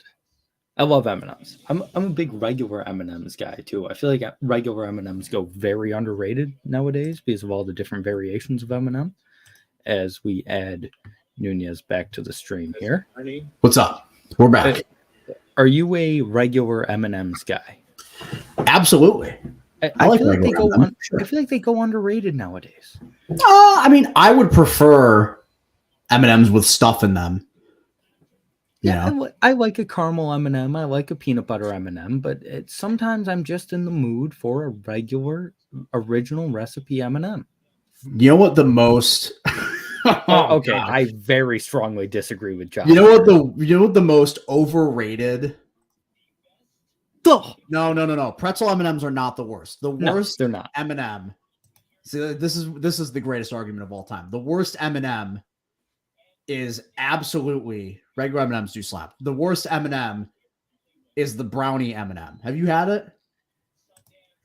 I thought it was fine, but yeah, it didn't blow me away. I didn't like it. I like not the coffee ones, but I like the toffee nut M&Ms. It's got toffee and almond on the inside. Yeah, haven't had those. Great. It's great stuff. So anyways, Troy Kotsur winning Best Supporting Actor for Coda. I think we're going to see what happens with original screenplay. But I think original screenplay is going to be the award. That sounds awful. Yeah, what the fuck M&Ms? Are popcorn M&Ms? I think Screenplay is going to decide. I think Screenplay is going to decide what wins Best Picture at this point. Yeah, I Because agree. it's either going to be screenplay, director, picture, or supporting actor, screenplay, picture. Mm-hmm. So we'll see. Brownie M&Ms just taste wrong. That's right. That's 100% right. Absolutely. They just taste like they shouldn't be there. Anyways, Nunez, I want to hear just some out stuff of curiosity, yeah. can you like show these comments on screen as well? No. You can't like hover over it and it'll do like the little show thing? No. Okay. I just wasn't sure. I want to hear some stuff from the people watching too. Let me know in the chat. What's been one of the biggest Oscar surprises to you? It can be in recent years. It can be in all time. A movie that you thought didn't have much of a chance, ended up winning, or a movie that you thought had it locked and didn't win. Something like that. That's an interesting one. Biggest Oscar surprises as well. I'll throw mine out there. We've mentioned it a couple times tonight. I am shocked that Parasite won Best Picture. I just got sent a picture of the chocolate popcorn flavored M&Ms. Oh God, that sounds awful. Okay, so it's a little misleading because it's just crisp rice on the inside, like the inside of a Crunch bar. Okay. Yeah. So never mind. Those don't sound as repulsive. I thought it was legitimately going to be like butter popcorn flavor. Yeah, butter, salt. Yeah. Like Spotlight is a big one. Spotlight is a big one for sure. Yeah, Spotlight's a big one. Absolutely. Great movie. I do like what you call it? I do like we're getting a trailer, Mark. What, It's a Lightyear trailer. Yeah. Yeah. Yes. Okay. This looks really good, right? This isn't just me. This movie looks awesome. It's a little bit harder to decipher in like the greater Pixar canon because it's a movie about the guy who sponsored a toy in a different movie. Yes. Like this is about the quote unquote real Buzz Lightyear. Yeah, it's like that inspired the toys played by Tim Allen. If people remember the cartoon from when we were a kid, there was Buzz Lightyear Star Command, which I don't. Yeah, Patrick Warburton voiced Buzz Lightyear. And it was the same concept. It was like, this is the real Buzz Lightyear that the toy is based on. I see. And they're playing David Bowie in the trailer. Yeah, it's Zurg. Oh my God. This is incredible. And this trailer has been out for a little bit. Oh, I haven't seen it. I didn't know it existed. But I am a sucker for whenever David Bowie is in a trailer, I automatically think that's going to be the best movie of all time. I don't know what it is. You mean like with Licorice Pizza? Yes. As soon as I saw the trailer and I heard David Bowie, I was like, I'm in on this movie. The name is stupid. I don't know who the people are in it outside of like Bradley Cooper. But I was in on it. And then I saw it and I fucking loved it because it's a great movie. But whenever I hear David Bowie in a movie trailer, I'm automatically in. I'm in. June 22. I'm in. It is Lightyear is a movie about the quote unquote real Buzz Lightyear in the Toy Story universe. Yes. So it's about Buzz Lightyear. It's about the real Buzz Lightyear that inspired the toy Tim Allen as Buzz Lightyear. Yeah. Because in the movie, they make reference to the fact, like with the commercial that plays in the first movie, they make reference to the fact that it's an action figure based off of something. Yeah. And it's a movie about that. I don't think it'll actually have, I don't assume it'll have any direct connections to Toy Story. It'll just be a movie. It would be pretty cool if in the post-credit scene you saw like Andy getting Buzz again, though. Or like Andy's mom going to pick up Buzz and then bringing it home for Christmas. Something like that. That would be cool. But yeah, that was something. That was really cool. I am also going to step away for a second. Right. Well, then we're going to talk about Spotlight for a moment here. Because I'd love to hear what your thoughts were on it, Jesse. Whether or not is Spotlight a movie that you were expecting to win or not expecting to win and it didn't? You were like happy about it, or was there another movie in 2015 that you would have wished had won Best Picture? Because I can tell you, Spotlight wouldn't have been my pick to win Best Picture in 2015. I think it obviously came as a surprise to a lot of people. It's a pretty well-documented Oscar surprise. You know, the level of even a Moonlight or a Green Book, for the love of God. I mean, Green Book winning in 2018. That is, woo boy. I still don't really know how that one happened. But you know, for example, in 2015, I would have given it to, well, if I were the Academy, I would have given it to The Revenant, the movie that had already won director of cinematography and actor that year. I would have given it to them, or I would have given it to Mad Max Fury Road, which is my personal favorite movie from 2014. And one of my favorite action movies of all time. The Roger Deakins point is a great one because the fact that it took him until Blade Runner 2049 to win anything from cinematography. We were just talking about Spotlight and in 2015 as well. I don't know how recently you've been back. I'm looking at something else. But, I just got back. I was talking about how like it made no sense for them to give it to what you call it? You know what I'm talking about, because of and it made no sense for them to give it to Spotlight because, you know, The Revenant had already won everything else that year. And also Mad Max Fury Road was just better. Yeah, but as much as I love Mad Max Fury Road, it's one of those things where Spotlight was the movie that was going to win Best Picture. Like, it's about priests touching people. Like, no. It's a journalism movie about a sensitive subject matter. But here's the thing. You say that this is hindsight speaking, Mark. You bring yourself back to 2015 or whatever.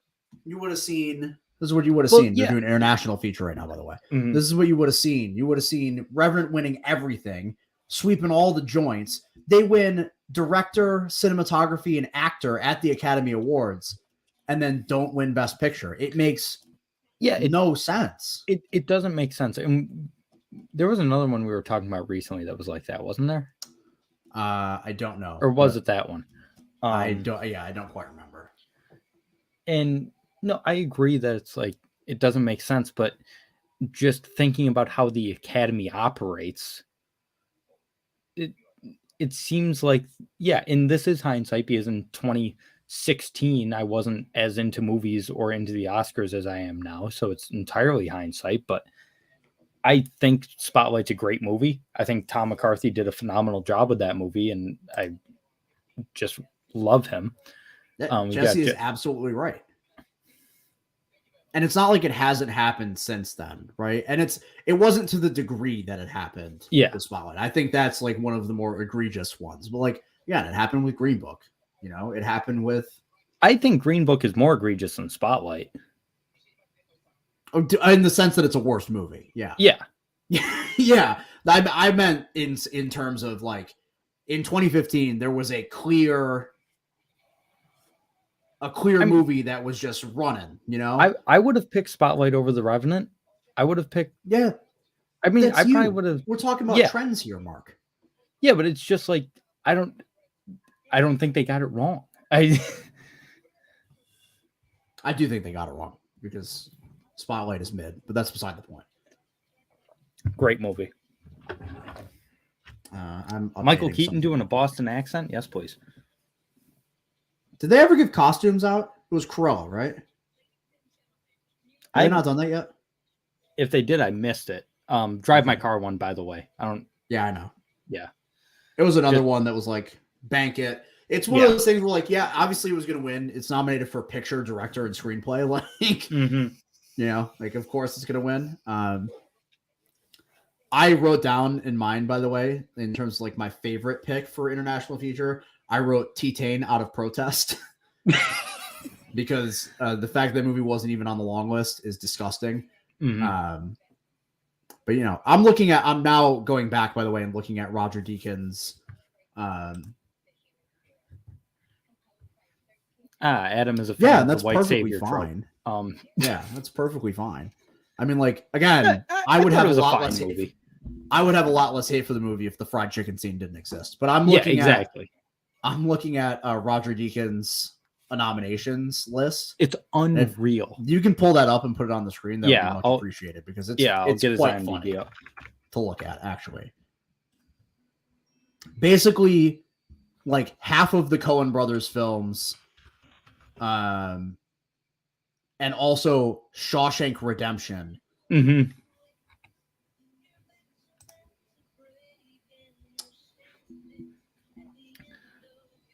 We're gonna have to do a little scrolling here.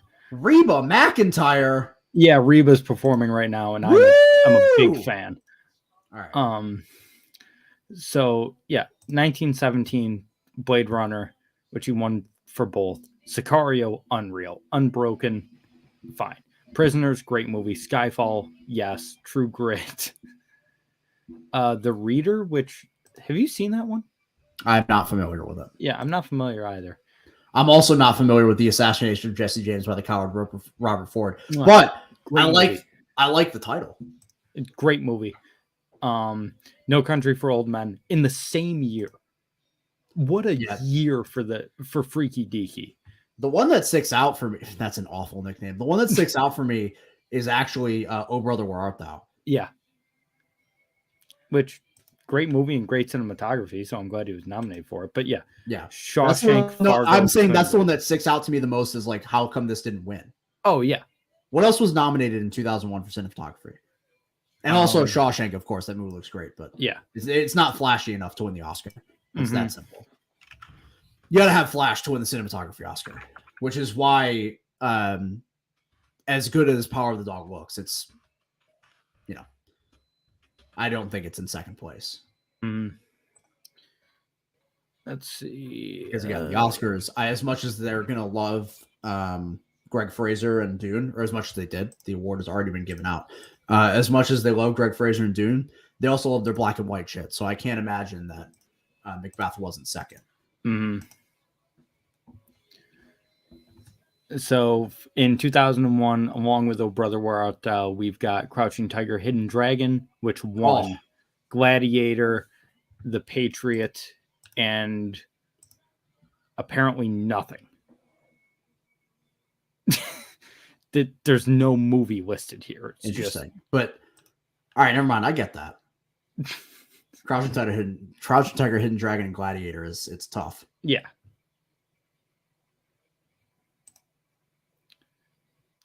I almost agree with you, Adam. I think it's the second best Bond. I disagree. Yeah. I mean, if you go back and watch the episode of our top 25 action movies or whatever, you'll know that I put Casino Royale at number 1 on that list. Yeah. It's one of the handful of my favorite movies of all time. I love it. It's a great movie. But also, I would put my hands up for GoldenEye is probably my second favorite Bond movie. The one that, there we go, that this pop figure represents is my favorite Bond movie, and that's Goldfinger. I love Goldfinger. Sean Connery's always been my favorite Bond. This is an interesting question. It's also not off topic at all. No, it's not. I mean, we're watching the Oscars here. I think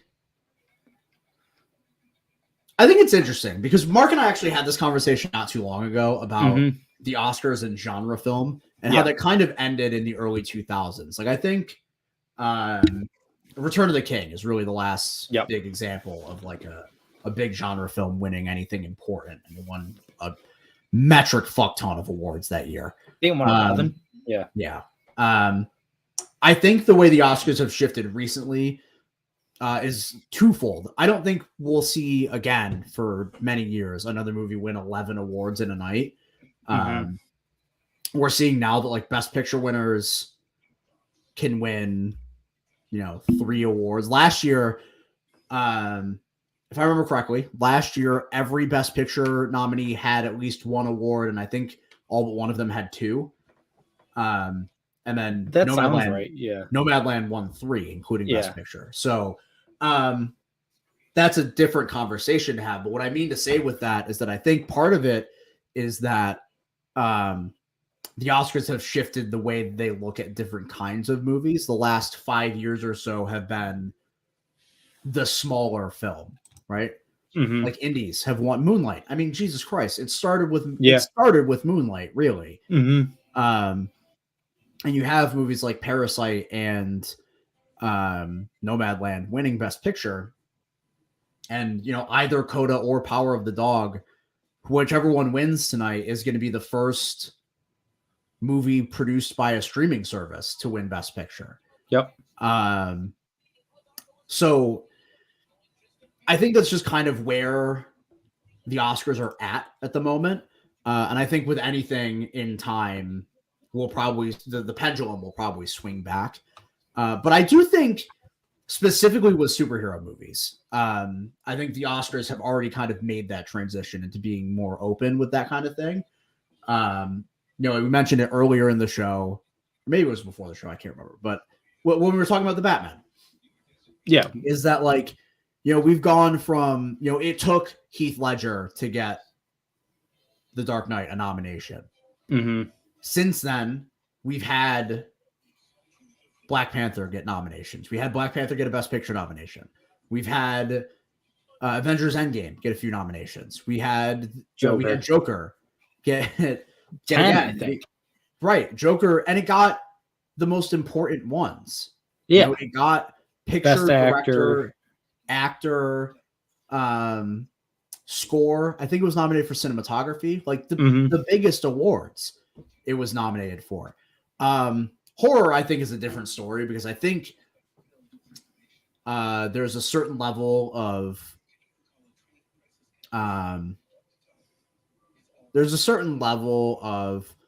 homogeneity.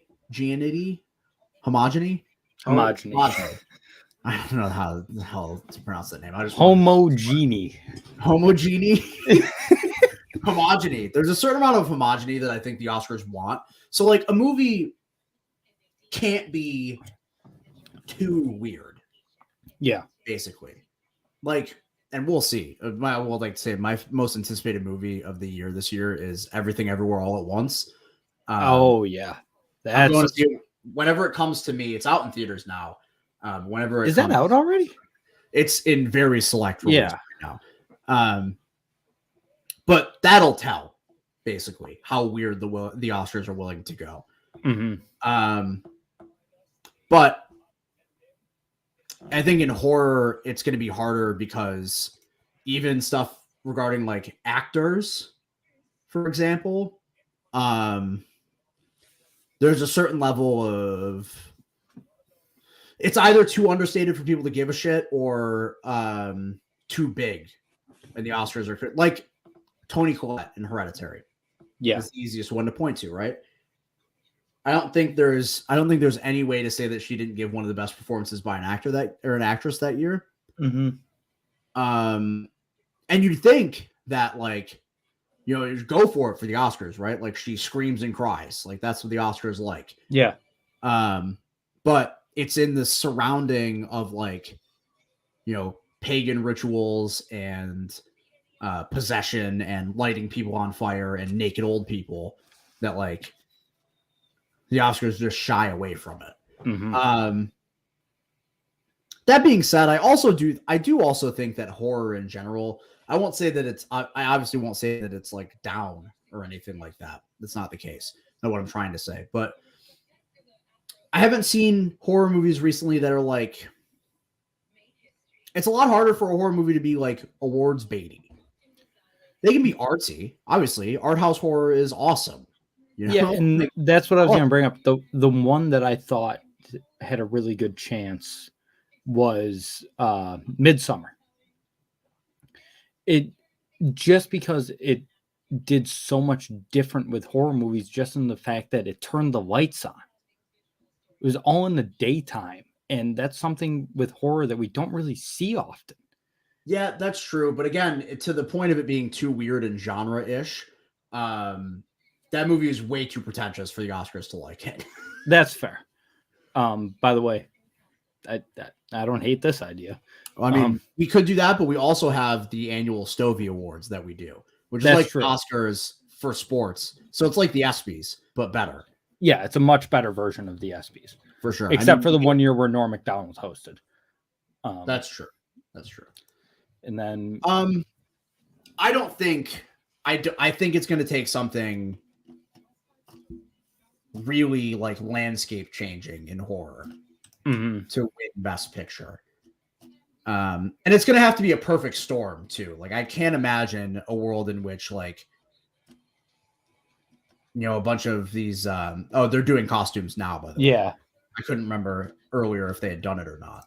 And but I do think, you know, it's going to have to be a combination of like a bit of a down year, like 2020 or last year, whichever the pandemic year was last year, 2021, 2021's award ceremony. Like it was a fucking weird year for the Oscars last year because so many things got pushed back and, you know, so many things like West Side Story was supposed to come out last year. And the Batman was supposed to come out, or was that 2 years ago? It was supposed to come out. Did it get pushed back 2 years? Well, it had a bunch of production issues. People got COVID. Robert Pattinson got injured. Cruella won Best Costumes, which again, we'll talk about that in a moment. But to put a pin in the horror movies Oscar chances thing, I think it's going to take a bit of a perfect storm for that kind of thing to happen. And maybe as this whole like elevated horror wave, which is an awful term, generally speaking, I hate it. Maybe as that becomes more of a thing, then, you know, it'll be more widely accepted, but I just don't see it. It's going to take some, and this is the problem. Like I say, it's going to take a movie to be like more pensive and more thoughtful, but like The Babadook came out like 8 years ago and was apparently ineligible for the Oscars. Maybe if that movie came out, maybe if The Babadook came out in 2022, it would be getting like director buzz or something like that. I don't know. I remember when that movie came out, I was so disinterested. I was like, you know, whatever, another horror movie. Then I watched it like 2 years ago. That movie's incredible. Yeah. But here's the thing. So you have that, and it's a movie that's probably, just generally speaking, too small in critical spheres to garner Oscar buzz. You know, because the common misconception about the Oscars is like, oh, it's a bunch of movies that nobody cares about. No, it's just a bunch of movies. That's not true. It's a bunch of movies that the general person doesn't care about because, you know, a lot of the Oscar movies aren't tied to a superhero IP. But it's a bunch of movies that have gotten a lot of talk over the last year in not only critical circles, but filmmaking circles. You know, a lot of the people that vote on the Oscars are filmmakers. But if you go any bigger than a movie like The Babadook, then you're going to have too many genre elements and it's going to turn them off. Basically. Wait a minute. John Leguizamo is about to present something. John Leguizamo, a man who I'm not joking. I didn't know he was in the Batman until the movie ended. Wait a minute. What? John Leguizamo? John Leguizamo's in the Batman? Yeah, he plays Did I totally miss him? Falcone. That's John Turturro.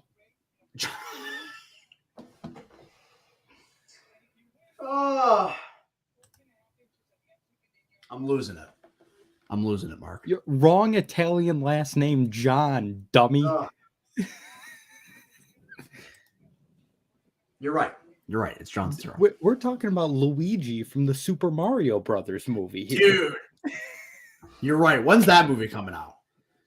No, I'm talking about the original one. The good old Bob Hoskins Bob Hoskins and John Leguizamo. I forgot that he was Luigi in that movie. Yeah. Completely went over my head. I thought he's playing Luigi. Isn't Charlie Day playing Luigi in the new Super Mario Brothers movie? Awesome. Awesome. Listen, that movie's going to be fun at the very least. Is it? Because the best we can hope for is Sonic, right? Like, Which I like Sonic. Sonic is good. Yeah. I'm excited for Sonic 2. Let Knuckles say the N-word. It's played by a black guy. Let him say it. You want my power? Yeah. Let him say it. What was I going to talk? Oh, costumes. Cruella won because it had very loud costumes, basically. Yes, it did. And I joke about it. Like, I to be fair, it was an award that didn't bother me either way. What won? Yes, and I know that Chris Pratt is playing Mario without an Italian accent, apparently. I'd also like to say, by the way, that the fact that they're performing We Don't Talk About Bruno is kind of Disney messed up. Yeah, this isn't the one nominated. Exactly. They already played the one that was the one that's nominated. Dos Orguitas was already performed. Yeah. Because if they push this one, now they couldn't have known that We Don't Talk About Bruno was going to literally be number one on the Billboard Hot 100, like it was a week ago. At the radio station I work at, we've got like a pop station that plays throughout the building most of the day. They played this song. Yeah, it was all over pop radio. Yeah. Yeah. They couldn't have predicted that when they submitted it. They got to submit these well in advance. But they fumbled the bag because if they had submitted this song, it probably would have just won Best Original Song. Yeah. Because a lot of times, Megan Thee Stallion, a lot of the times it goes to like the song that's making, if it's not just like the legacy song, like the Bond song always wins, of course.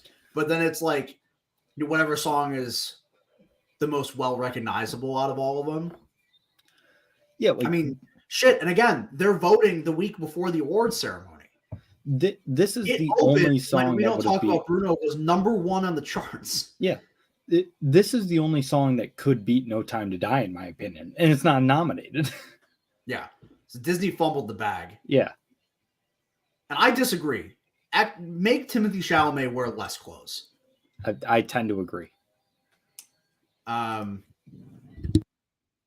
know Adam asked a question about anime and the Oscars. And I mean, it's another thing similar to horror. Like anime gets nominated or has been nominated quite a few times in the last decade for animated feature. A Studio Ghibli film has had to have won Best Animated by now, right? Let's look. Yeah, Spirited Away or Howl's Moving Castle, something. But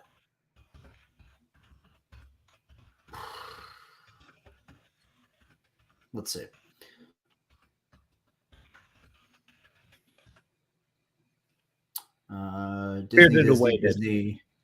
Spirited Away did.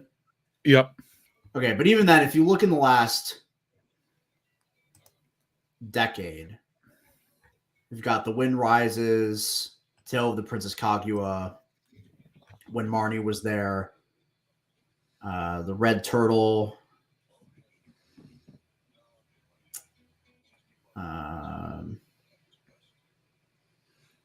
Shaun the Sheep was nominated last year. That's crazy. Anyways, Armageddon, baby. I don't think. I think that it'll change. It'll take like a truly revolutionary anime film. Yeah. To get beyond best animated feature. And look, we've seen it. I mean, this year with Flea, right? Mm-hmm. Flea was nominated for animated feature and documentary. It's not going to win either, but it was nominated for both of them. And this is another one.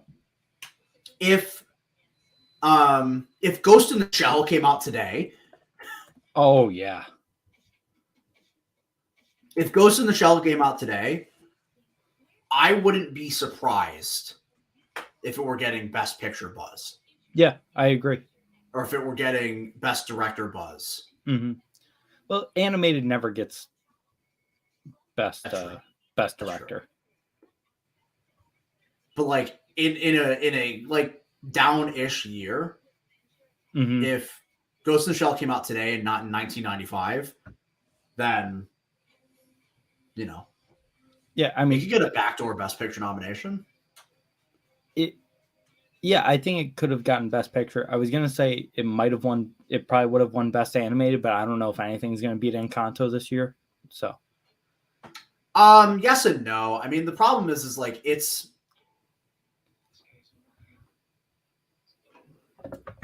good, but in the terms of like even Disney movies that have won animated feature, it's like it's fine. yeah, like it's not up there with some of the great Disney, Pixar, or Disney animated best animated winners.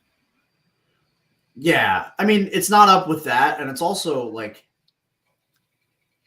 it's not as good as even like Zootopia or like Big Hero 6. Mm-hmm. You know, just the problem is that like a Disney movie, there have been, let's see here, 1, 2, 3, 4, 5. There have been 5 Best Animated Picture winners. 6 Best Animated Feature winners since 2000. That have been not Disney or Disney Pixar. What is this movie? Oh, it's a show. With Andrew Garfield? Yes. I was just so goddamn intrigued by that commercial. Exactly. I also don't know who Leah is, but I agree. I do. I agree. Hi, Leah. Timothée Chalamet should take his shirt off more often, actually. Yes. The unfortunate thing right now is that he has a shirt on, but it's not, there's too much shirt on, in my opinion. He's got the jacket on, but not a shirt. Yeah.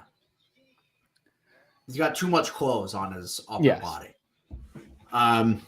If Timothée Chalamet went out there naked, I would be fine. It's a bold move, Cotton. You're that on national television? There's probably a delay. They can blur it out. There's a little bit of a delay. Yeah, sure. Yeah, just I don't know if I don't know if he's got the Kid Cudi, so I don't know how much it's going to be swinging around. So maybe the blur. I agree with RM from BTS. I love Coco. They're asking BTS right now what their favorite movie musicals are. Oh, I didn't even see that. Coco is a great one. We'll do a bit of a reset here. Yeah, we're 2 hours in already. Holy shit! To those watching, Hot Stove Podcast here, doing an Oscar companion stream. Make sure to. I agree. Make sure to follow us on Twitter at Hot Stove Pod. That's at Hot Stove Pod on Twitter. Follow Mark and I. It's in the little banner down below. Yep, right down there. Also, subscribe to the channel. Got a lot of content coming out soon. Big content. Oh, yeah. Like the stream. You like the stream? Some people are going to see it. Like our fella Jesse here. We're at 10 likes already, pal.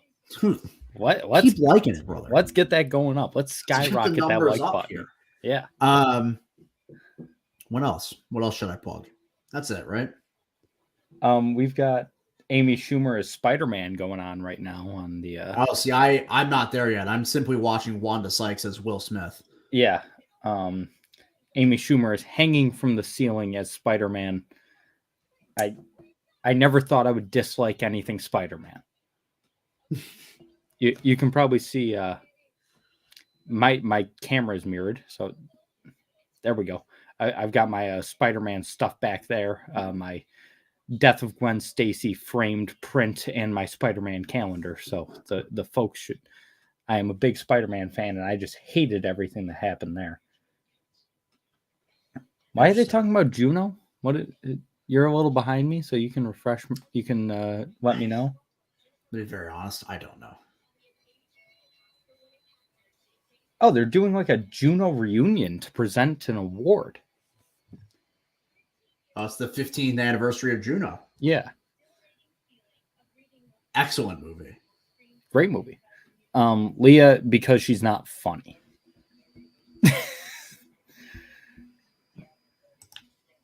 What the hell did I watch recently? Why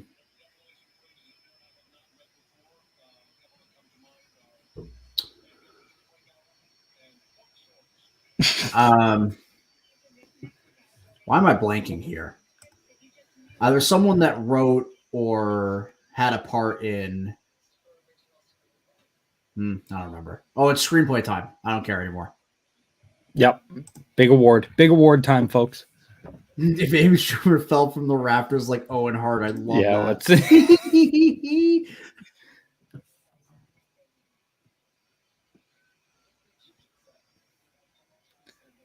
Come on, PTA. Come on, baby. Okay. Oh, this is adapted screenplay? Or no, this is original. You're right. Yeah, original. So, silly me. So let's recap while we're talking here. So it's been strange. Belfast was originally seen as the winner because it was originally the front runner to win Best Picture. Obviously, that's not happening. But Licorice Pizza beat Belfast at the BAFTA, which is crazy because you'd think that they'd give it to their British boy who wrote an Irish movie. And then that's why they didn't give it to him. The movie was too Irish. The same day, Belfast won Critics' Choice. At the same time, the Writers Guild gave original screenplay to Don't Look Up. Yeah. Now, Belfast just won. Yes, it did. Which was my prediction. So I'm in. Yeah, I had Licorice Pizza. This is easily my worst Oscar prediction year. This is my best so far. I've gone 18 for 24 each of the past 3 years. I'm remarkably consistent. I mean, I've just been paying too much attention to every other award show, so this is the problem. Yeah, and that's the thing is I'm not as plugged in this year as I have been in recent years. But anyways, my point being, we talked about it earlier, is that whoever it was, they were due. You know, Kenneth Branagh had been nominated 8 times. This is including his nominations for Belfast. Do you know that? You saw that there's a Cheaper by the Dozen movie out now, like a remake. Zach Braff. Yeah. Who plays his wife? Gabrielle Union. That's right. I'm looking at a list right now to see like what movies I should be looking out for, because one of the things I wanted to talk about was some of our movies that we're looking forward to the most. So in the chat, if you have any movies that are coming out this year that you're particularly interested in, let us know. I know Adam brought up brought up The Unbearable Weight of Massive Talent earlier. I'm very much looking forward to that. I think it looks great. I am looking forward to it. I've been very mixed on the same trailer that I've seen 30 times. Because I think it's going to run the risk of folding into way too many layers of irony as to where it becomes unbearable. But what we see, that would be, if we have another La La Land situation. I don't know how I'll react. That would be so fucking funny. Adapted screenplay is up now, Mark. Yes. So, in my opinion, like I said earlier, I think that adapted screenplay is going to inform what wins Best Picture. Because we have Troy Kotsur for Best Supporting Actor. We'll have Jane Campion for Best Director. So you'd think that the Best Picture winner is going to win 3 awards, at least. So one of those, coupled with screenplay and picture, is a strong go-to. Coda is my favorite of these, if I remember correctly. Yeah, Coda is my favorite of these. I predicted Coda. Yeah, mine is as well. Coda won BAFTA and WGA. And Power of the Dog won Critics' Choice. Or did Power of the Dog win Critics' Choice? I looked this up earlier and I don't even remember. Yeah, I forgot as well. Let me see. Well, we have our winner. Mark, you're ahead of me. Be quiet. Well, It's already been like 10 seconds since they announced it. They haven't even talked yet. You're way behind, dude. I'm only a little bit behind, all right? And yeah, the Coda crew, all right? I talked about it earlier. Yeah. Yeah, Power of the Dog won Critics' Choice. Okay. The Coda crew. They can't get enough of the Coda crew going up and talking, all right? I'm not saying it's a lock for Best Picture now that we've seen this. But shit, man. The Coda wave over the last month or so. Mm-hmm. And it's such an inconspicuous Best Picture favorite. Very much so. Like I said, this has been a strange year this is a weird year for the Oscars where like the front runners even are like they're indies and they're small and the big productions haven't been a part of the race. Like I think in a quote unquote normal year, if you throw us back a decade, right? Then West Side Story would be runs away with it. If this were the 2000s, runs away with it. West Side Story is winning 12 awards. Yeah. And winning Best Picture. But I think it just goes to say that, you know, shit, the Oscars have changed, man. Mm-hmm. And it's really cool. It's really cool to see. But yeah, Coda, Best Adapted Screenplay, boom, right? So yeah, Underrated of Massive Talent looks like a lot of fun. Sonic 2 looks like a lot of fun. I also liked the first Sonic movie. I only watched it for the first time like a couple weeks ago. Yeah, I really liked the first Sonic. I thought it was a blast. Easily the best video game movie for me. New Doctor Strange also. Oh yeah. Can't wait for that one. I'm excited for that. I am excited for Black Adam. Mainly I'm excited to see The Rock as a comic book guy. Well, the thing for me is Pierce Brosnan as Dr. Fate. Yeah. I'm a big fan of old Pierce Brosnan. He looks incredible with the silver fox hair and the beard. Like every time I see him, I'm like, that's the best looking man on the planet. Yeah, and that was the speech. Everybody stood up, they clapped. We're telegraphing it. Yeah. I mean, do they really want Jane Campion to get up there and do 2 speeches tonight? No. It's going to be a bad idea. The first time she's going to shit talk Venus, and then the second time she's going to go after Serena. Right, let's she's see. Like, fan favorite movies of 2021. Tick, Tick, Boom. Mm-hmm. Sure, people liked it. I don't know if it was a fan favorite. Cinderella wins, by the way, I'm gonna jump out of my. Spider-Man is number 4. No. Spider-Man was not the 4th biggest fan favorite movie of 2021. Oh my god! What is that? I'm sorry. What is number 3? What is Minamata? I don't know, but wait till you see number 1. It's gonna be Cinderella. I'm gonna kill myself. It's not. Ooh. I set off Siri. Cinderella's number 2. Oh. I said the unalive myself term and Siri came up. Oh, and was like, do you want to call the suicide prevention hotline? And I was like, woo. No. That movie's fun. But the Snyder Hive is back at it again. Oh my God. They hit us with the Flash earlier. The Snyder Hive came out in full force for the Oscars. Dude, I can't believe that. I still can't believe that the number 1 stand up and cheer moment in movie history was earlier in the show. The Flash. The 4th best moment from the Snyder Cut. I will say that Army of the Dead is a lot of fun though. Army of the Dead is fun. Way too long. Yes. Sure. But yeah, Nope. Jordan Peele's new movie. Great. I know nothing about it, which is fine. Nothing. That's what I like with a Jordan Peele movie. I'm so happy I know nothing about that movie. It looks awesome. It's perfectly fine that I know nothing about it. I think Thor 4 is coming out this year. Yes, I believe it's coming out this fall. And I agree. King Taika, as I refer to him. July 8th, it's coming out in the summer. That comes out this early? July? Apparently. Oh, shit. Sign me up. I'm looking through a list on Rotten Tomatoes of like anticipated movies coming out this year.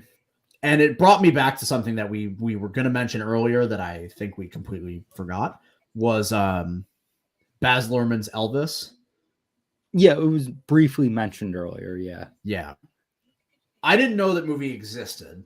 I love the 13-minute trailer that came out where it was like, dude, it was so long. It played in front of the Batman, and that was the reason the movie started half an hour late.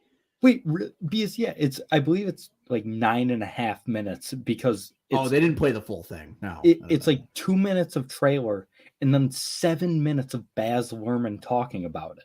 Okay, we didn't get the Baz Luhrmann talking about okay. it. We got the long ass trailer for it.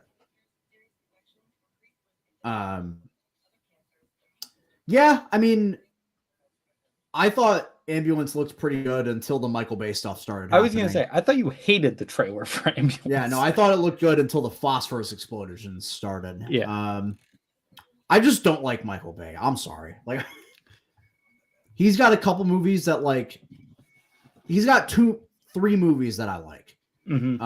And it's The Rock, of course. It's great movie. Transformers, the first one. Mm-hmm. And it's this actually just ranges on the spectrum of Michael Bay, because like The Rock for sure is a Michael Bay movie, but like it's a 90s action movie first and foremost, right? Transformers is squarely a Michael Bay film. No. The most Michael Bay Transformers movie, the most Michael Bay Transformers movie is Dark of the Moon, but the most Michael Bay movie is, another movie of Liam Neeson hunting someone, but it's directed by Martin Campbell this time, so that's cool. I definitely also thought that Guy Pearce, for half a second when he first popped up on the screen, I thought it was David Spade. Anyways, on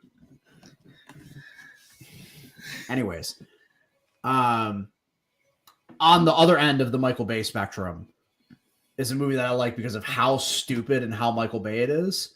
That's Pain and Gain. Hey, you don't like Bad Boys, do you? Oh, I forgot those are Michael Bay movies. I do like Bad Boys. Yeah. Oh, okay. Because we've talked about Michael Bay before. Because I'm not a huge Bad Boys guy. I liked the first one. I didn't see the third one, and I think the second one is like okay. Yeah, I like Bad Boys. I completely forgot those are Michael Bay movies. Oh no, you don't like Armageddon. Oh no, fuck Armageddon. Yeah, no. I like Armageddon and you don't. That's where we differed on Michael Bay. But I agree. When I saw the first Transformers in theaters, that was like a formative experience for me as a child. Same. The movie came out on my birthday. It came out on July 4th, 2007. Mm-hmm. And my dad, and my grandfather, rest his soul, went out to breakfast that morning, and then we went and saw the movie. It's actually just a good movie. It is. I will defend that movie until the day I die. And I've seen all of the original score coming up. I've seen all the Michael Bay Transformers. Oh, score was already given out earlier. Yes. It was Dune. But I like I've seen all of them. I like 1.5 of them. But yeah, the first one. I agree. Deep Impact is better. I disagree. Armageddon might be the last movie that Bruce Willis tried in. So no. He tried in that one movie that came out last year, or whatever it was. To be fair, Armageddon came out. Sorry. To be fair, Armageddon came out before Unbreakable did. He definitely tried in that. Oh, movie. He did try in Unbreakable. And what was it like? What's the Die Hard movie with Justin Long that's actually pretty good? Is that A Good Day to Die Hard? Live Free or Die Hard. Yeah. Dude, Bruce Willis is in so many movies. Holy shit. Jesse, I couldn't agree more. There's a podcast I listen to called The Weekly Planet. If you don't listen to it and you like comic book movies, give it a listen. They're phenomenal. Oh, yeah, dude. Transformers 5 is piss. One of those guys, as Billie Eilish is about to perform No Time to Die.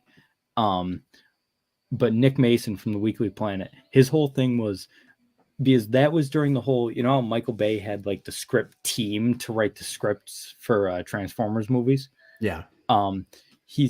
His whole thing was one of these guys, they're in a meeting with their whole think tank, and Michael Bay was like, all right, I'm looking forward to reading your scripts tomorrow morning at 8 a.m. And the guy was like, oh, fuck, I haven't written my script yet. So he took his passion project for a King Arthur story, and he just added Transformers he to it? randomly threw Transformers in it whenever he could. That's so awful. I didn't know about that. No, it's a theory. It's not a real thing. But that's his theory, and I couldn't agree more, because it's just random King Arthur shit with Transformers. And that trailer had me hyped because it was like the whole Optimus Prime versus Bumblebee thing. And then it lasted 15 seconds, and then Bumblebee talked, and Optimus Prime was like, I haven't heard that voice since we were back on Cybertron. Bullshit, he talked at the end of the first movie. I just like to say also, we're winding down, quote unquote, here. We've got song director or song documentary, and then the big 4 awards are what we've got left. This is a great Bond song, by the way. It is. I put it up there with some of my favorite Bond songs. Yeah.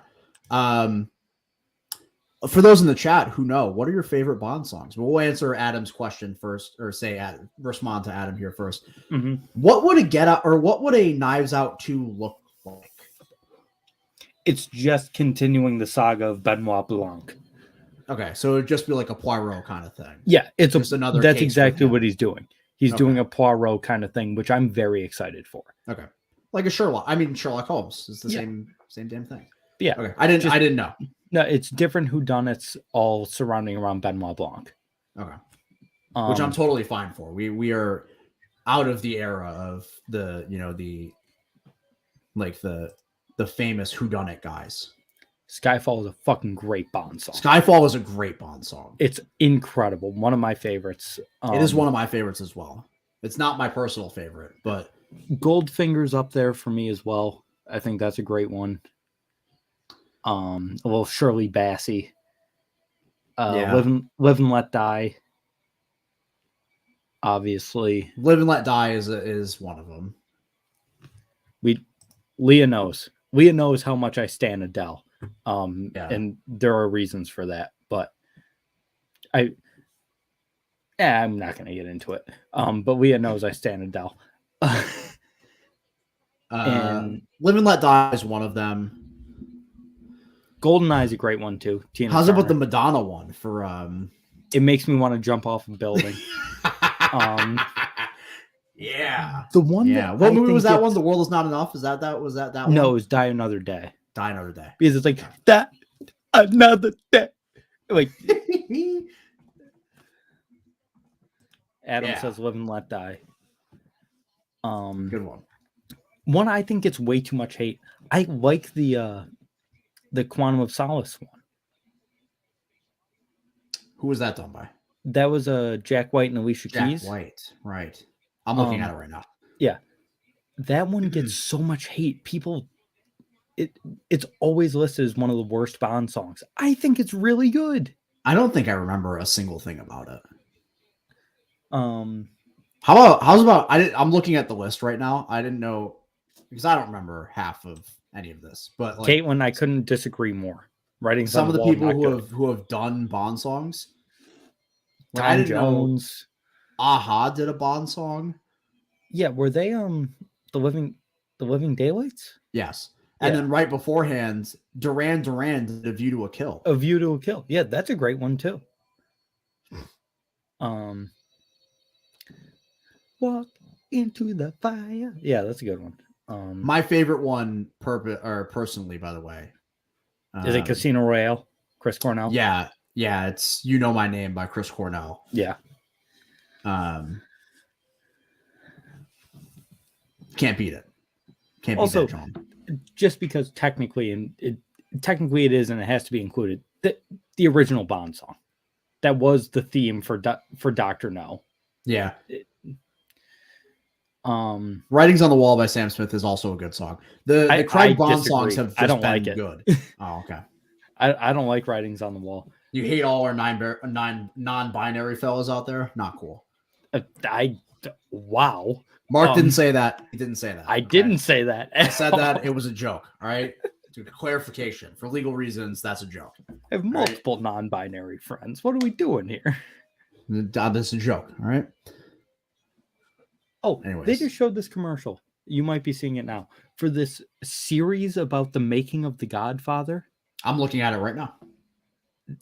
I'm intrigued because that movie was in production hell. There was going to be a movie about the making of The Godfather? It's a series. Well, you said that movie was in production hell. No, The Godfather. Okay. The Godfather was a pain in the ass to make. Giovanni Ribisi? Oh, yeah. Awesome. The World Is Not Enough. I don't remember that one. Who was that one?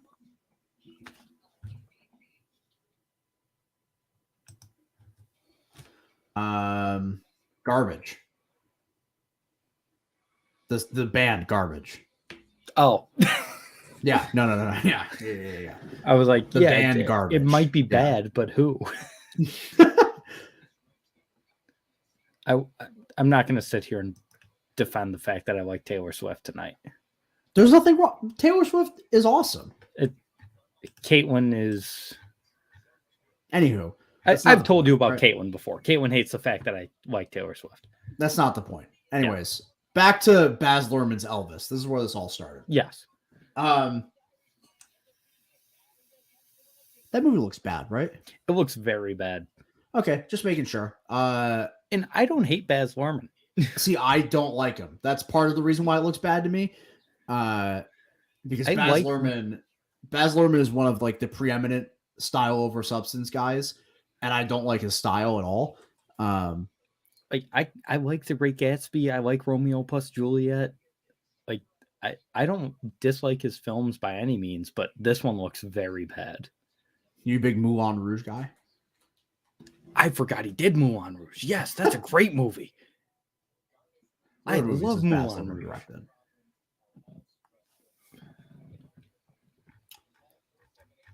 Mostly shorts. It's just been Romeo and Juliet, Moulin Rouge. Oh, those are writer credits. Give me a second. Oh. Strictly Ballroom, Romeo and Juliet, Moulin Rouge, Australia, The Great Gatsby, and Elvis. Oh, I don't like any of those. Now. Yeah, I like 3 of those. Yeah.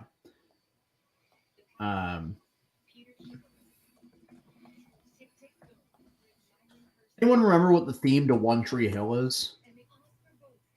No. I just got a text about it. Oh, it's I Don't Want to Be by Gavin DeGraw. That's a good song. Oh, yeah, that is a pretty good song. Yeah, I know that now.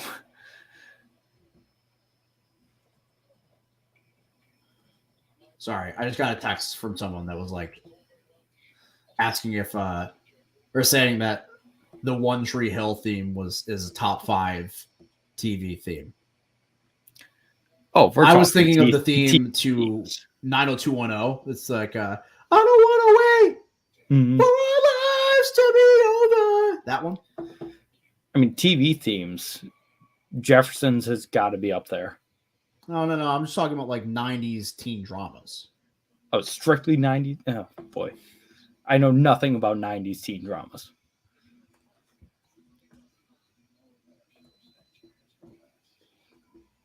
Oh, no, that's not the 90210. It's Dawson's Creek that I'm thinking of. Oh, okay. Yeah, I Don't Want to Wait by Paula Cole. That's the song. Sorry. Back to what we were talking about. Elvis. Thank you. I don't want to wait. I don't want to wait for our lives to be over. Anyways, Elvis doesn't look good, to be frank with you. It looks ugly. Yeah. The musical numbers that I saw in it don't look impressive. Mm-hmm. Bill Murray's in it, so yeah. I guess that's cool. That's always fun. Whenever he pops up in a movie, it's just like, oh, hey. I guess, yeah. I had to make sure my AirPods aren't dying here. We sort of talked about they're it a little bit earlier. Did you see Ghostbusters Afterlife? Yeah. What'd you think of it? It's good. Yeah, I enjoyed it. I can't think of her name. The girl that was great in it. Grace McKenna? Is that it? I don't know. I'm getting hate in this group chat for sticking up for Dawson's Creek, so that's where we're at right now in the evening. Anywho, they're doing a bit. I'm just waiting for them to get to the next award. Isn't this supposed to end at 11? When has the Oscars ever been done in the time it was allotted for? You're right. You're right. Damn, bro. Thank you. Sorry, I'm responding to this text again. We got a response. I was sticking up for Dawson's Creek, and then someone backed me up and said, "Let my boy James Van Der Beek rock." Do like me some James Van Der Beek. Anywho, back to the anticipated movies of 2022. Am I able to share my screen, or is that just a thing you can do? McKenna Grace. I can share my screen. Thank you, Leah. Yeah, I did give you permission for that. Okay, give me 1 second. I have to put some new allowances in my computer. I gotta let Chrome do the share screen thing. No. I disagree. Okay, never mind. I can't do it because it's got to close the browser before it allows me to. So never mind. And I'm sharing a link. I'm sharing it. Oh no, I'm sharing StreamYard to StreamYard. Give me a second. We'll figure this out in a moment. All right. Don't worry. I agree. Shout out Barry season 3. I like Atlanta, but I'm not super excited for season 3. But Barry season 3, I'm fucking hyped for. Okay. Chris Rock is doing a bit. Yes. All right, I'm sharing it now. You can see it. Boom. Can you see Bullet it, Mark? Train? So yeah. I just wanted to pull this up because I was looking for movies. Do you know anything about Bullet Train? Yeah, I saw the trailer. Interesting.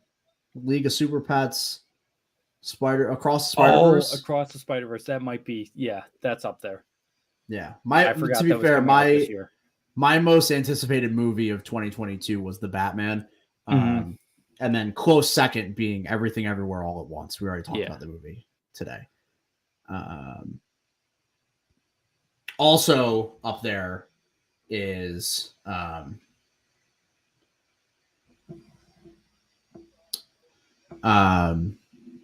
what you call it? The Northman. That's what I was trying to say. Northman's up there. The Northman. Avatar 2 is coming out in December, Mark. No, it isn't. I'll believe it when I see it. No, it isn't. I agree. Hocus Pocus 2, don't care. My Oscars feed just went silent. Chris Rock is no longer speaking to me. Well, there was a thing with Will Smith. Oh, I see that. Will Smith is not happy. Yeah. He just said, I saw him mouthing, "Keeps my wife's name out your fucking mouth." Yeah. So they had to hit the old dump button. Jesus Christ. Yeah. Now it's documentary time. Yeah, now let's get into the documentaries. It's going to be Summer of Soul, by the way. Yeah, absolutely.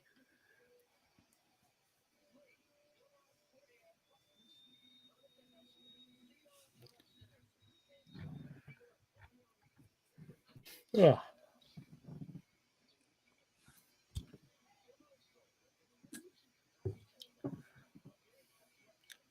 I've already watched Summer of Soul twice, and I can't wait to watch it again. Because the first time I was like, yeah, this is pretty good. Then the second time I watched it, and I realized that it was fucking incredible. Do you all think Black Adam's going to be any good? I'm cautiously optimistic. That's what I'll say. Yeah, who's directing it? I don't. I will get that up right now. Someone responded to the James Vanderbeek thing and said James Lafferty would rock him. I love my 90s heartthrob conversations. And so this is the guy directing Black Adam. Let's see what he's done before. He directed Orphan. That's a good movie. Oh, he directed Jungle Cruise. Ew. House of Wax. That movie sucks. Orphan's good, though. Yeah, I haven't seen Orphan. Run All Night and Nonstop are both surely Liam Neeson movies. I haven't seen either. Is The Shallows like a that's horror the shark movie? one, the bad shark one. Oh, yeah, okay. That's certainly. Oh no, that was no, that's like 52. Wasn't there a number in 42 meters down? Yeah, 42 meters down. Whatever it is. Yeah. What's The Shallows?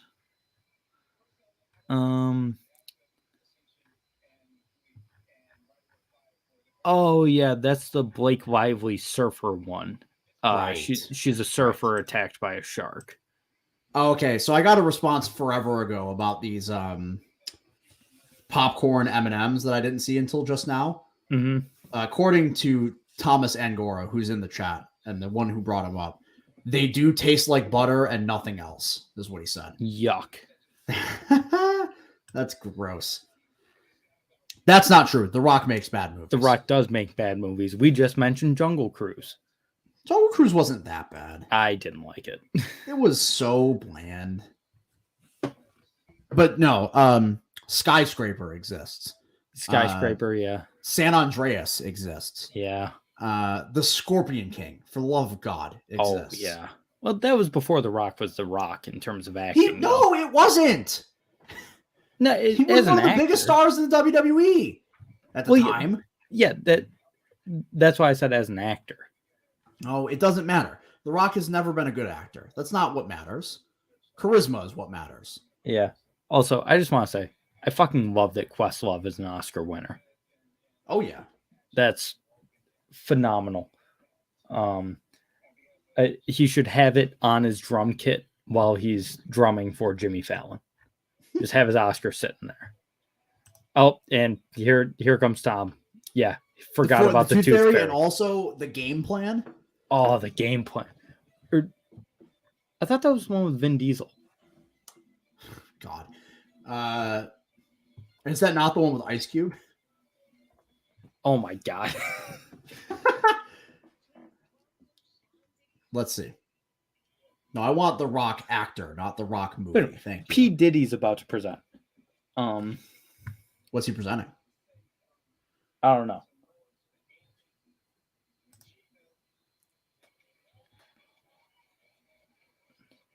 Rock's best role is animated. That's actually all you need to know. What is it? Oh, here's Mara, my friend. Game Plan is a top tier movie. I knew Mara was going to chime in as soon as the Game Plan was mentioned. Is Mara a big fan of the Game Plan? She talks about it constantly. I've seen that movie dozens of times, and yeah, the Game Plan was with The Rock. Hot take. Oh, see, I disagree. I like the Jumanji movie. I like the Jumanji movies too. Yeah. Nobody's slapping Diddy in the face. That's true. That's very true. Journey to the Mysterious Island is shit. That's true. Very bad. Of course. Why would you see it in 3D? That came out during the 3D boom. Oh, Maui. Duh. I forgot. Yeah, I forgot he was Maui and Moana. Of course. Forgot about that. Russell Wilson is at the Stanford game, if anybody was wondering. No, wasn't. Now Will Smith is back in his seat after allegedly punching Chris Rock in the face. If anybody has video or a confirmed link of that happening, missed that part. I'm gonna need it. They hit the dump button on the broadcast, and all right. For the love of God, we need best original song so we can get to the big awards, please. Mm-hmm. Oh, Jumanji. Oh, they're doing the Godfather tribute right now. Jumanji 2 was not the first movie The Rock actually had to act in. The Rock was in The Runaway. Is that what that movie was called? What was the movie he was in with Sean William Scott, Mark? The Rundown? The rundown, yeah. Also, P. Diddy just introduced the Godfather tribute. I just said that. I literally just said that. Oh, did you? Yeah. Oh, I missed it.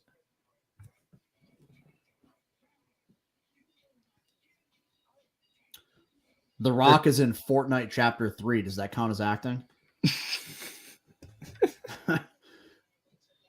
They've already shown way too much of The Godfather 3. Oh, and you know what? You know what The Rock's best role is? The Rock's best role is as Christopher Danson in The Other Guys. Oh, for sure. Absolute. Aim for the bushes, baby. I've gotten a video.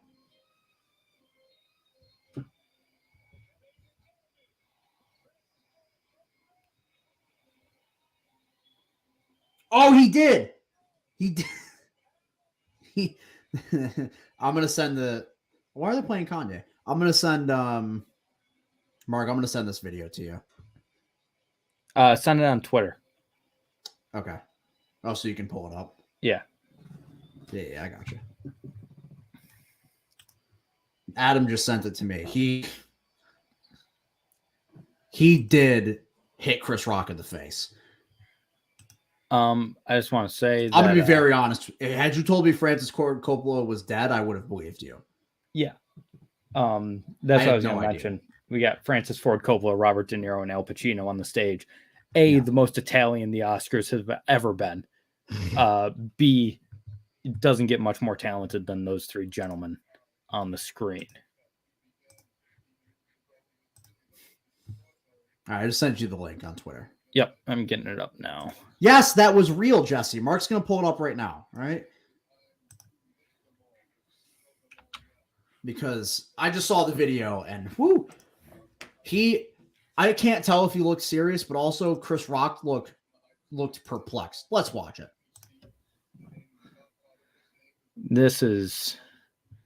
I'm excited to see what happens here. He's joking about Will Smith's wife. Yeah. Right now. Comes up. Whoa. And like from the reaction of him and you know the way he sounded afterwards and the fact that they cut that out of the show seems pretty real. Seems pretty real, but also like seemed like a bit, but also wasn't a bit. You know? Let's watch this again. I wish I could let's break down the film here. Yeah, let's break down the film. Hbo Film Room is back. All right. So we got Chris Rock making jokes. Right. Boom. Will Smith walks up. Bam! Right across. That was a real slap. No, I've got my doubts. You've got your doubts. Why are you doubting? What's doubting? Let's try to make this slow-mo.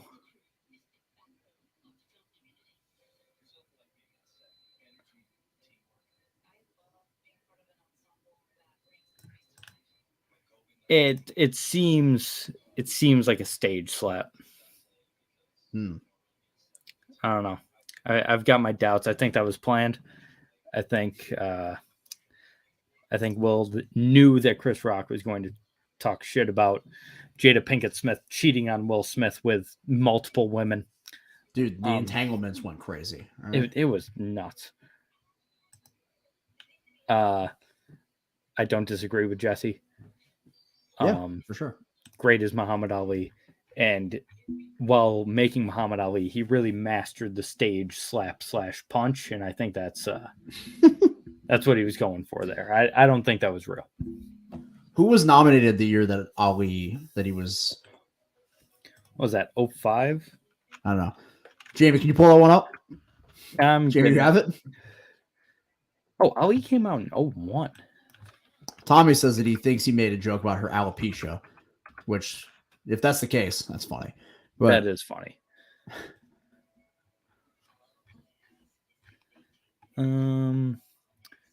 Oh, interesting. Let's see it, Mark.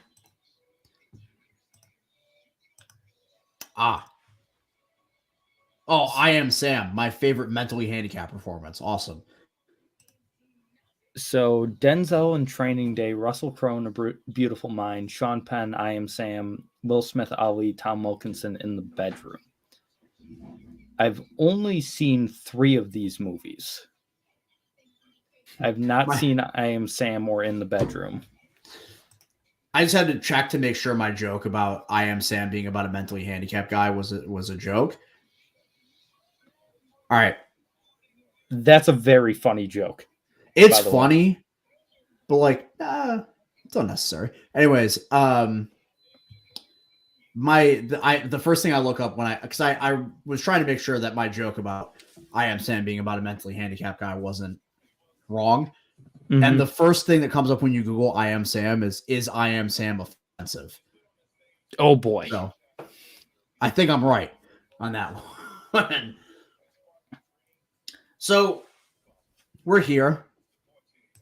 Damn, bro, we got 5 awards left. Yeah, the Oscars take fucking forever, dude. And they cut a bunch of awards out of the show. Yeah. Oh my god. Because they have 3 it's time for the in memoriam. God damn it. I'm a sucker for I might start crying. I do it every year. Yeah. I'm glad they gave Sidney Poitier his own moment. Yeah. Who else is going to be on there? I can't remember. William Hurt just died. Oh, yeah. Stephen Sondheim. Oh, shit. Oh, you're ahead of me. Damn it. Yeah.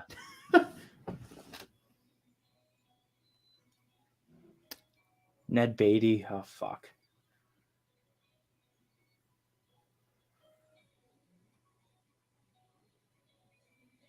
I agree. Rest in peace, CGI Harold Ramis. Yeah.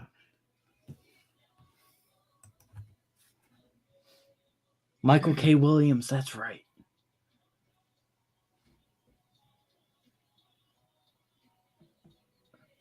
Now I'm sad. God damn it.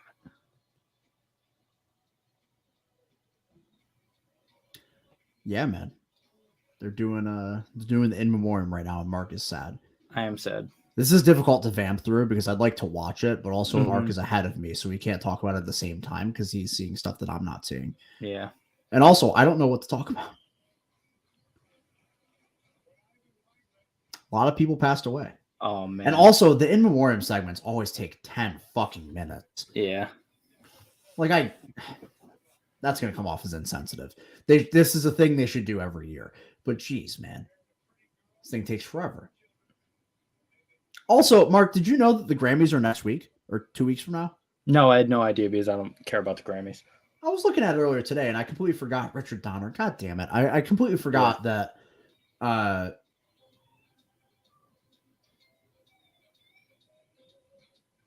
also completely forgot Ivan Reitman passed away. But what you call it? I remember when the nominations came out for the Grammys, and then completely forgot about it. And I was looking at it today on Gold Derby, and they're in like 2 weeks. Mm-hmm. I'm not gonna watch, nor am I gonna stream for them. No. What are what's the gauge on the audience here? If any of you would like to watch Mark and I live stream the Razzies. Oh, I mean, I'll do it. I'll do it.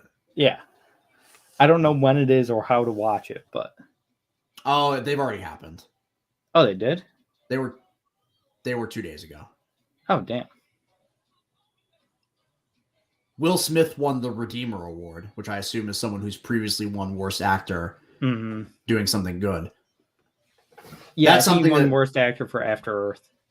That's something that we can we'll talk about when the in memoriam is done. We'll recap the 2022 Razzie Awards. Okay. I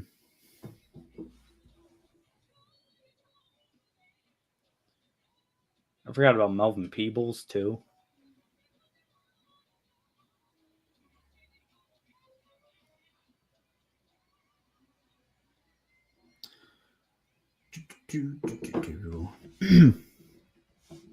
I'll go back to this list of fucking Betty White. Jesus Christ. I forgot about that. Yeah. Yeah.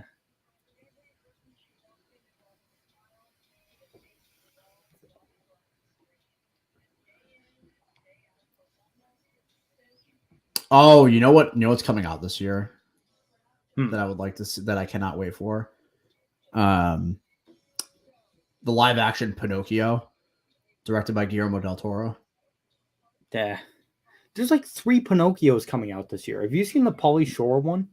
What? Pauly Shore is voicing Pinocchio in an animated movie. No fucking way. Yeah. In the year 2022? In the year 2022, I'll get the video. In this economy? Oh my god. That's got to be straight to DVD. I'm looking at it right now.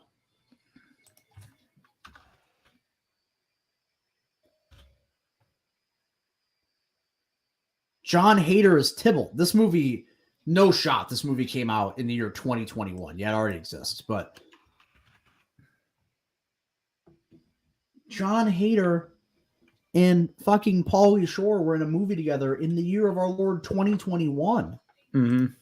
Anyways, I'm looking forward to the actual Pinocchio. No, I'm not gonna get the video. Partially because I haven't been much of a fan of the Disney live action films, with the exception of The Jungle Book. Jungle Book was great. So I want them to do things with stories that like can have things done with them. You know what I mean? Like The Lion King, the problem was it was just The Lion King. It was The Lion King. So there's no merit for the new film because it's just the same movie, but with like some of the good stuff taken out. Mulan is a timeless Disney movie. So they did the opposite and they changed everything and made it bad. Pinocchio is a movie that like, it's very much like obviously like the classic Disney, right? Quote unquote, but it's very remakeable. Oh, for sure. You know, and getting, dude, I cannot stress how excited that I wouldn't be excited if, but Guillermo del Toro is directing it. Yeah. Like, I need my hands on that. I need my hands on it. All right. So we head into this commercial break. Let's talk about the 2022 Razzies. Yeah, we've got Tom. That's true. LeBron did win worst actor. Officially worse than Jordan. So here's the list of winners here. Do you want to share the it? Redeemer I can get it up Award. On the screen. What is that? Do you want to share it? I can get it up on the screen. Yeah, I got it. I got you. We gotcha. All right. So we've got the Redeemer Award, which looks to be people who have previously won Worst Actor who are now did good things. Will Smith. Worst Actor, LeBron James in Space Jam: A New Legacy. Shout out Ben Platt. It should have been Ben Platt. I'm sure it was a close race. And then the movie that swept everything was Diana the Musical. Yeah, I didn't even know about that until you mentioned it earlier. I heard it was awful. I also heard I kind of want to watch Karen just for the fun of it. I can't believe music wasn't nominated for Worst Picture. Is it feature length? I believe so. If I remember correctly, I don't know. Worst supporting actor, Jared Leto in House of Gucci. I respect it. I respect it. Ben Affleck wasn't that bad in The Last Duel. He wasn't bad at all. Yeah. Worst actress, the lady who played Diana. Amy Adams and The Woman in the Window. Oh, Jesus. That movie stunk. Diana, Judy Kaye, worst supporting actress. Then we've got worst screenplay, Diana. Worst director, Krista for Diana. Worst performance by Bruce Willis in a 2021 movie. Yes. I like how it extends. Look how many movies this fucker was in. Yeah, Bruce Willis makes 18 movies a year. 8 movies in 2021. Yeah. Worst screen combo. I don't know what that means, but yeah, I don't either. LeBron Jahamas won that. Worst prequel, remake, ripoff, or sequel. I don't know what Twist is. I don't know what Karen is either, if I'm being honest. It's like a horror, supposed to be a dark comedy that comments on like white women and The Woman in the Window is just a ripoff of Rear Window, and it's much worse. I agree, Dad. He got punched in the fucking head. Chris Rock did. Yeah. But anywho, those are the Razzies. I'm surprised. I mean, yeah, I guess I'm surprised that music wasn't nominated. Given the fact that the movie bad. Is legitimately offensive. Yeah. And I'm surprised that Ben Platt didn't win Worst Actor. Deserved it over LeBron. Yeah, and I agree, Jesse. I mean, Bruce Willis will do anything to cash a check. Oh, yeah. For sure. I just got an AP notification about Will Smith hitting Chris Rock. There's no shot this was a bit because they're talking about how the entire theater went silent. Oh, wow. Afterwards. And again, like it was cut out of the freaking show. But yeah. Yeah, I was going to say we didn't know that the theater went silent because the dump button was hit. I just got a good picture.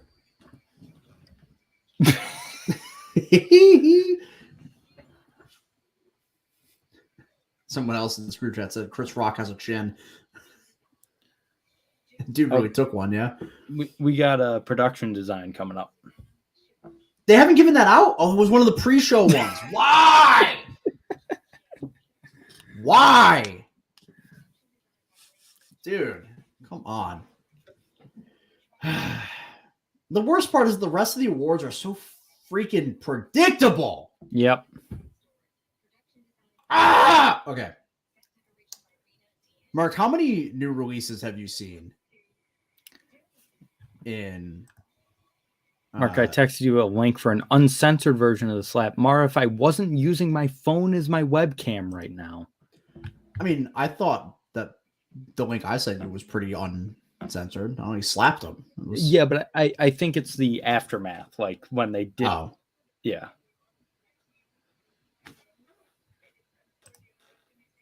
I agree. No, I just like to say that even though Dune won production design, it should have been the Tragedy of Macbeth. Just like to say that. But in terms of 2022 releases, I've seen the Batman. Is that it? That's it. I told you I'm not caught up. What are you doing? Yeah, I still gotta watch Scream. I gotta watch Jackass. I gotta watch I'll watch X at some point. But yeah, I'm slacking right now. Mara said she'll send it to me on Discord. Beautiful. Yeah. The one movie that it's funny. I don't think I've nobody in here will have seen it. But I ain't stopped thinking about it since it came out. There was the movie Sundown that I saw, the Tim Roth joint. Mm-hmm.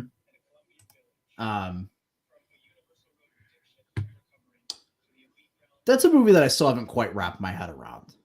When is that when's the Black Phone coming out? That's a good question. It was supposed to come out this month. I've been waiting for that for so long. It got pushed to June 24th. Oh wait, shit. All right, so here we go. Something. Here's the uncensored version of what happened after the slap. I mean, can you hear the audio on this? No. No? No. Okay. We got best song finally.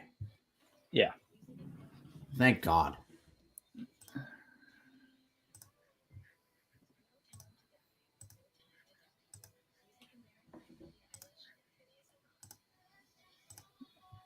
I'm just trying to figure out how to get the audio.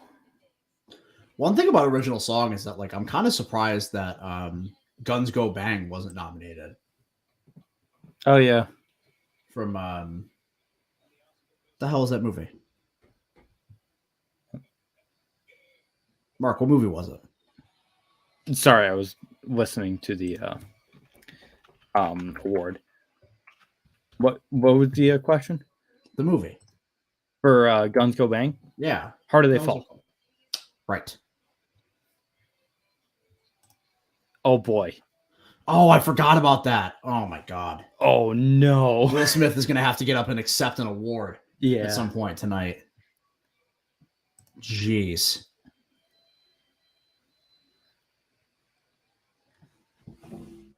Yeah, Bond song. Woo. Yep, Bond song won. I have been sent this video of Will Smith slapping Chris Paul so many times. He slapped Chris Paul? Wow. Mark, I'm sending you a slow motion version of it.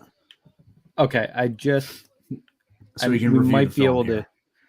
We might be able to hear the audio on the this uncensored version now. Once again, let me know if you can hear it. Oh, wow. I can hear it now, yeah. Wow. Will Smith just smacked the shit out of me. ウィル・スミスにやられました。 Wow, dude. It was a G.I. Jane joke. G.I. Jane のジョークだったんです。 I'm going to, okay?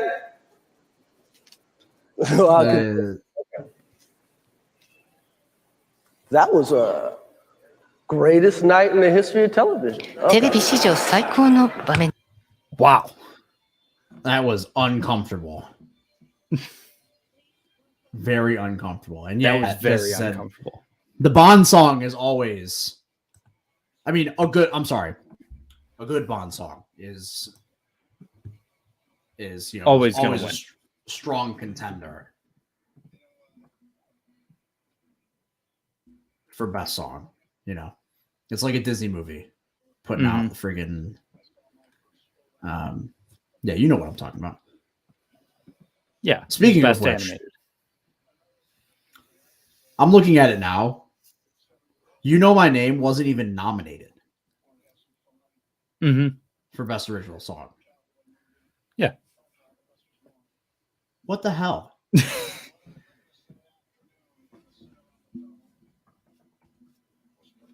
We had Kevin Costner talking right now.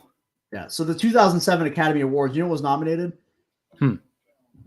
Well, what won was Falling Slowly from the movie Once. But then we had a song from August Rush, the movie about the small kid who plays the guitar. Yep. And then 3 songs from Enchanted. I like Enchanted, but 3 songs? 3 songs! The Bond song wasn't even nominated. That's crazy. Come on. Was Madonna's Bond song nominated? That's a good question, let me see. Another day. Another day. Terrible. You already.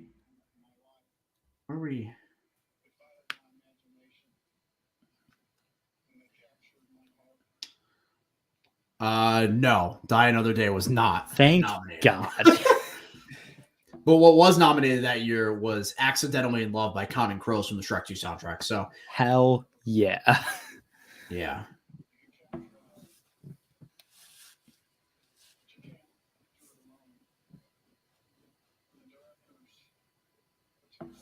It's Best Director time, Kevin Costner. He's talking about the best directors he's ever worked with.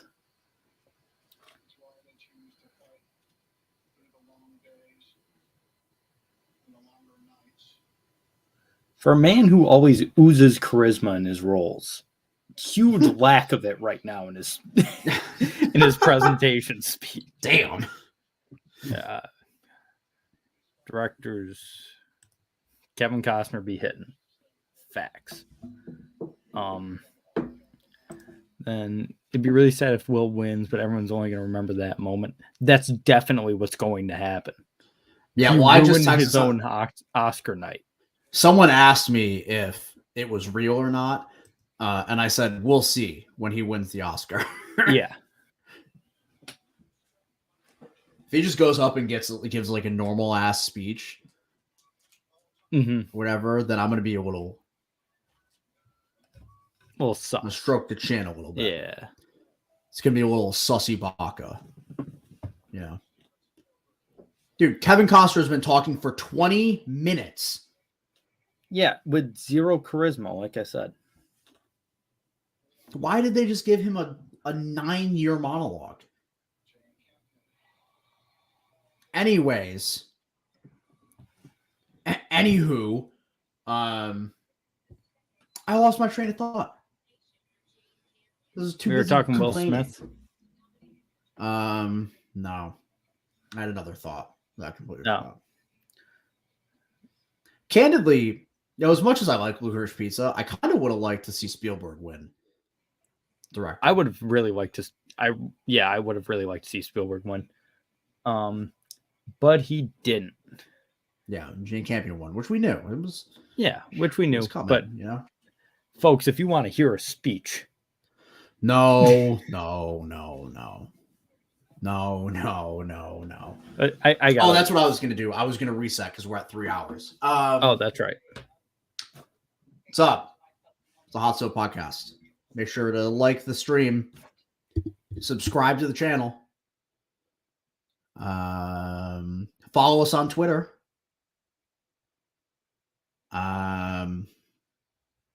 That's it. That's like the stream if you haven't. Like the damn thing. Power of the Dog winning Best Director is fine. I don't know. Like I think we've all just gotten Stockholm syndrome at this point. Mm-hmm. Where like it's been the front runner for specifically for directing this entire time, and so like we just kind of all accepted it. Yeah. I mean one of my picks, or my personal pick, maybe my personal pick, who the hell knows, wasn't even nominated. So, which one? I would have liked a Joel Cohen nomination. Oh, for Macbeth. For Macbeth. Or even, give me 1 second. Because I can't remember the name.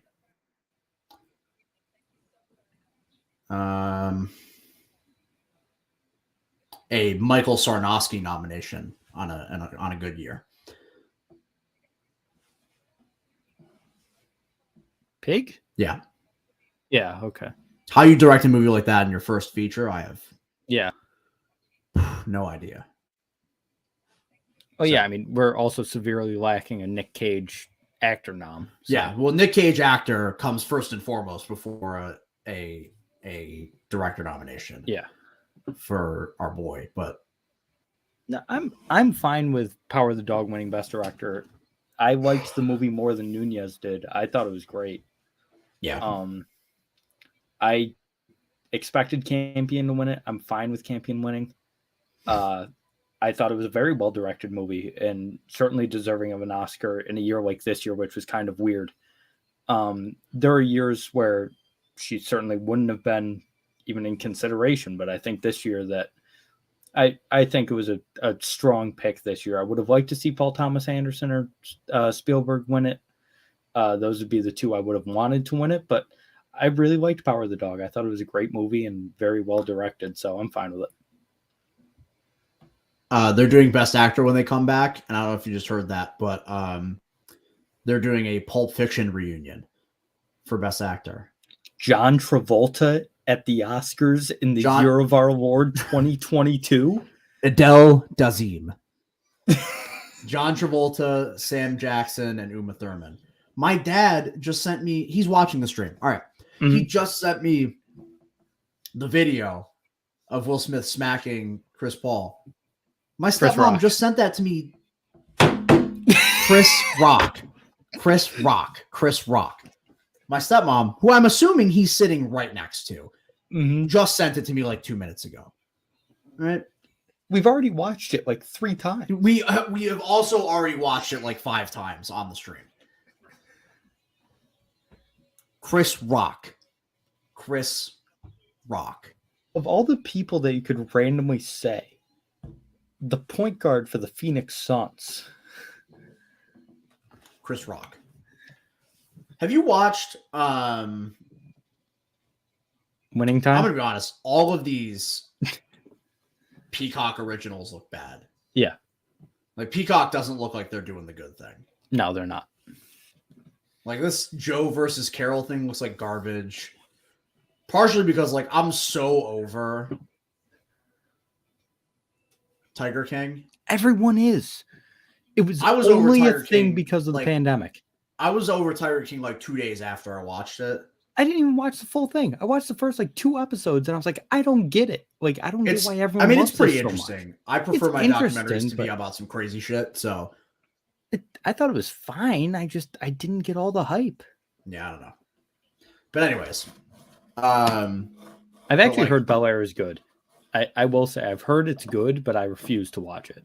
I was gonna say, I was just about to say after I finished my point on Joe versus Carol, I think Bel Air looks pretty bad. Yeah, I don't think it looks good either, but I've heard it isn't bad. When was the last time Will Smith was before King Richard? When was the last time Will Smith was a part of something good? Pursuit of Happiness. Because the last thing that I remember Will Smith doing, and I know he's done other things in between that. I Am Legend, was that after Pursuit of Happiness? Will Smith was on a song with Logic in like 2018. It was called "Don't Be Afraid to Be Different." That shit was garbage. That one was bad, and I like Logic. That was bad. He was in Bad Boys 3. That movie was fine. I didn't see it. He starred in Bright. Yeah, Bright, bad. Oh, I forgot about that movie. That movie sucks. Concussion wasn't bad. Let's see. Yeah. Men in Black 3 is fine. Yeah. Don't like it. But yeah, then it would go back to Hancock is fun. Oh yeah, Hancock's fun. I stand up for Hancock. Bright was that bad. Bright was actually about 30 times worse than quote that bad. Yeah. The movie was awful. Oh my God, Samuel L. Jackson has the suitcase. Are they going to show us what's in the suitcase? If they are, I'm gonna The cream whole my world jeans. might collapse in on itself.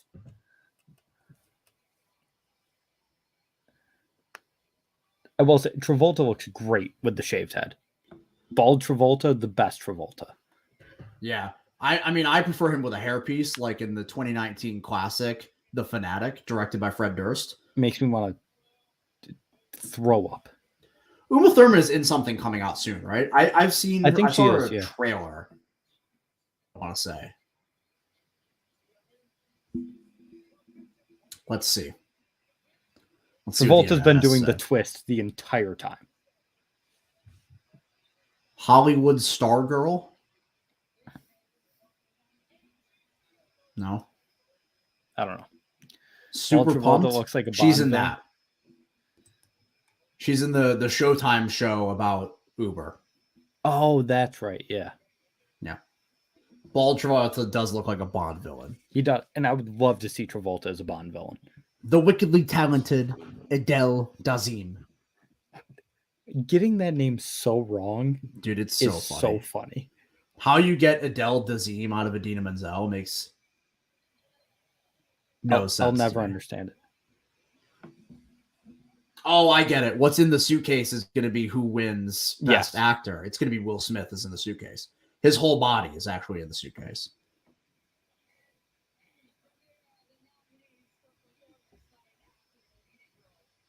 Yeah, that's exactly what they did. Marcellus Wallace's soul about to be let loose on TV. Yeah, where's Mr. Rames? Where's Ving when you need him? Yeah, where's the gimp suit? Yeah, I'm fine with that not being on. Oh, come on. Broadcast television. Where's Zed? You wanted Timothy Chalamet to be naked. That is true. See, I asked where's Zed, and you missed the perfect opportunity to say Zed's dead, baby. Sorry. Yeah. Also, someone just texted me and said Will Smith was pretty good in The Red Table, whatever the fuck. And I said I don't know what I said I don't know what that is, and that's the podcast where he went viral for talking about his wife cheating on him. You know where Will Smith was at his worst? The 2019 YouTube Rewind. Oh God, That's hot.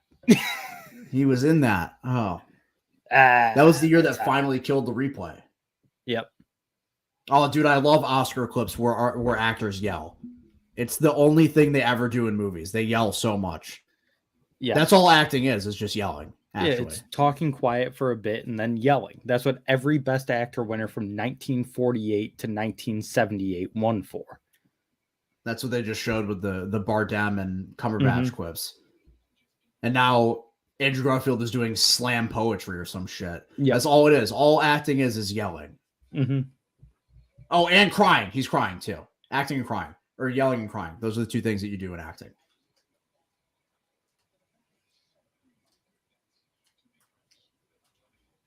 Oh, look. Will Smith is crying in his Oscar clip. I can't believe it. Shocker. Mark Antony.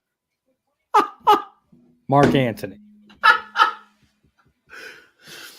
I thought you were saying Mark Anthony, like the Puerto Rican star. But even then, it would have been Mark Anthony as well. Oh, I thought it was Mark Antony. No. Oh, Mark Antony is the old.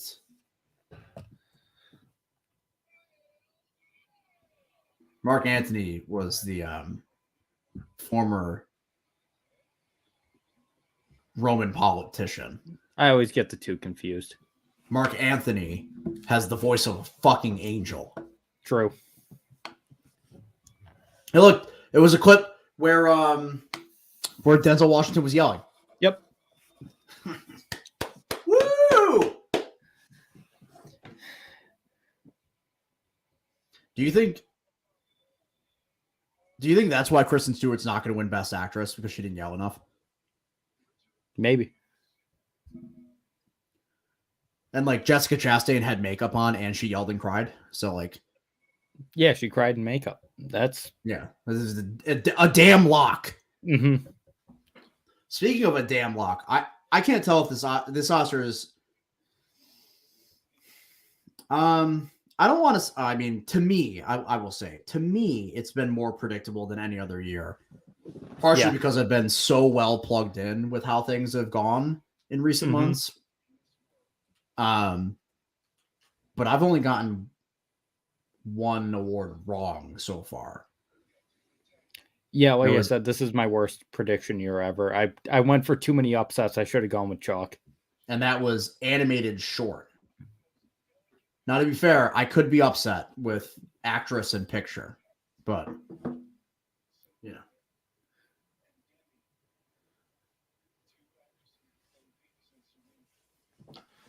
Is this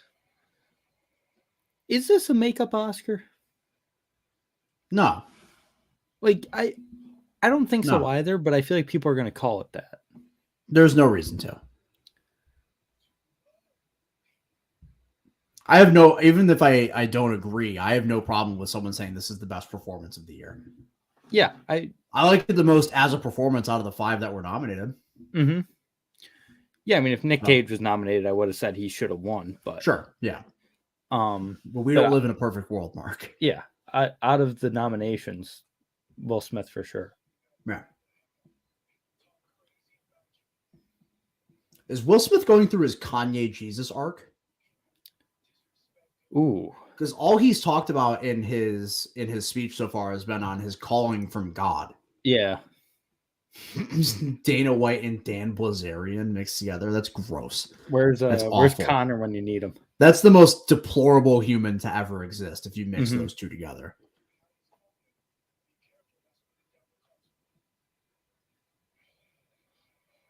Damn, he's got Denzel crying in the audience. I mean, it's very much so, like, I'm sure for a lot of people, it's like, I mean, yeah, Will Smith has deserved an Oscar before. Yeah, for a long time. You know. He did. This is squarely the Kanye arc circa 2018. He's going to do some dumb shit. You know, Kanye was the big Trump supporter, so that was the dumb shit. Yeah. This time, it's Will Smith hitting Chris Rock in the face on live television. And then he's just going to talk about Jesus for the rest of his life. Yep. Just wait for him to play Ray Lewis in his next role, but like only after the murder trial. Like Ray Lewis post Jesus. I wish because isn't Jamie Foxx playing Mike Tyson? They cut him off. They put the Oscars thing over his face. Yeah, but he's still talking. What the hell is going on here, production staff? Come on. But I think Jamie Foxx is playing Mike Tyson in a biopic. He just got recast for Will Smith tonight. You say Jamie Foxx got recast as Will Smith, or what? No. Will Smith is now going to play Mike Tyson instead.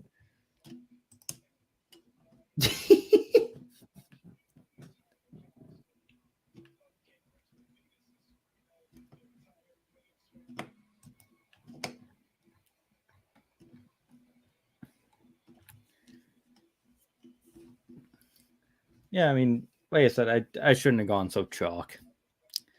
I shouldn't have gone so upset heavy. I should have gone more chalk with my predictions. I was trying to get. I want to know. Trying to be. I want to know what the predictions for like people who weren't plugged in. I want to know what those predictions looked like. Yeah, that would be interesting. You know. It's also true, by the way. Will Smith did apologize to the other nominees, but he did not apologize to Chris Rock. Mm-hmm. Fuck that guy. Chris Rock, I'm not sorry. Fuck you. You shouldn't have talked about my wife's bald ass head. Same with Chris Paul. You know? Yeah. What if he apologized to Chris Paul? That was funny. I just want to say, but Uma Thurman looks great. Yeah. She's looking good tonight.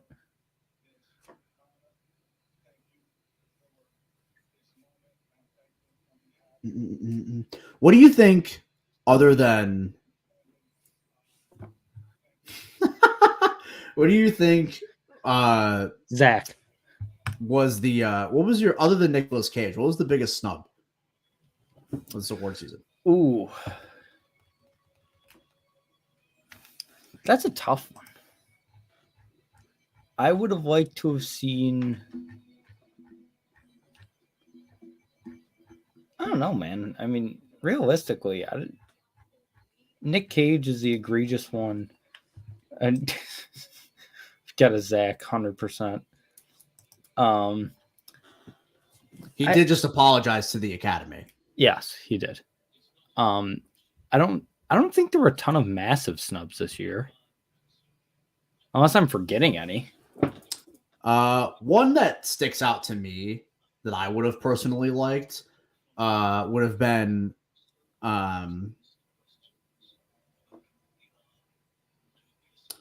when we're coming up after we come back, both of the final two awards. Sorry, I'm also listening to the show with my ear.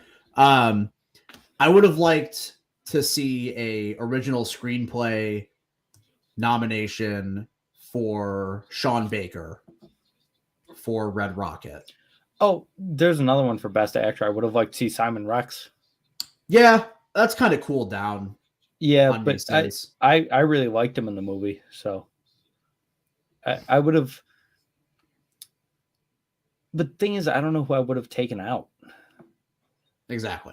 Like, especially because you've got to bake in a spot for Nicolas Cage if we're making renovations. Yeah, so if I'm putting in Simon Rex and Nick Cage, I probably would have taken out Bardem. And maybe I can't take out Cumberbatch. Can't take out Will Smith. It'd be between Garfield and Denzel for me that I would take out next. But I think I would probably just take out Bardem and put Nick Cage in there instead. Have you guys, I know Mark has, but has you guys in the chat heard the fairy tale? Well, not fairy tale, the folklore about Willem Dafoe's dong? Talk a lot about dongs on this show. Big dong. I gave a review of Kid Cudi's dong earlier today. Yeah. That thing big, by the way, if anyone was wondering. For clarification, by the way, was not because I saw Kid Cudi's dong in an avenue that was not normal. Yeah, you saw right? him in the cinema. His dong was in a movie. That was just like, what was I talking about when I was seeing dongs in all the movies I was watching? Yeah, it was Power of the Dog, and then like the next movie I watched afterwards also had the main actor's dong in it. Yeah, I can't remember what the second movie was. That's true. So the story goes that specifically during the movie Antichrist, which is a film that required copious amounts of dong on screen. Mm-hmm. Well, I don't know if it required it. It's just Lars von Trier is a weird man. Very weird. Willem Dafoe's dong was too big. So, oh boy, yeah, I'm working on it right now. For Antichrist, Willem Dafoe's dong was too big, so they had to use a double who had a smaller penis for the role, for the moments in which his dong had to be shown on camera. What are we thinking for Mr. Dafoe? Solid 14, 16 inches. Jesus Christ. Yeah. You know, the ruler goes well beyond that. Well beyond a ruler. Multiple inches beyond the end. Will tell me when to stop again.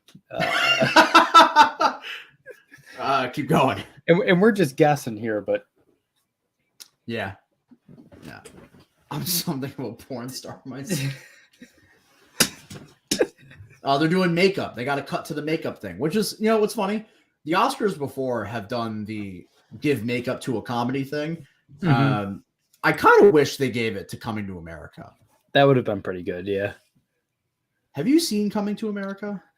I watched the first like half an hour of it and didn't think it was very funny. I see.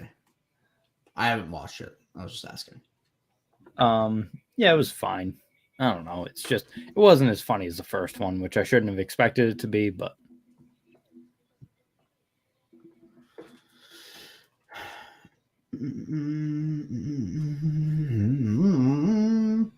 Yeah. That was the story about Willem Dafoe's dong. Yeah, large penis. Allegedly. Allegedly, yes. We're doing the final Best Picture snippet, I think. I hope. Yeah, I think that was the last one. Yeah, I watched West Side Story not too long ago. I thought it was, I don't know. I don't really know what was about it. Partially because you know, the original is whatever for me, right? But also, like, in watching it, I saw it and I was like, yeah, I mean, it's really well made. But like something about it just like didn't jump off the screen to me like it seemed to for a lot of people. Yeah, I adored it.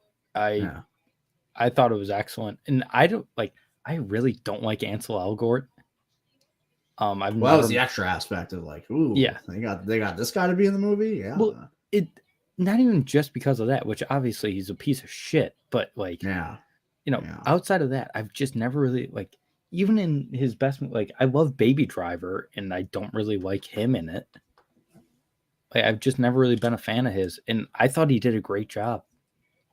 And I mentioned the guy who played Riff, I thought was excellent. Rita Moreno was fantastic as Valentina. I just, everything about it, I really enjoyed. And I thought it was better than the 61 version, which is something I never thought I was going to say. Yeah. I agree, Adam. This is some of the most unfunny thing. This is one of the most unfunny things I've ever seen in my life.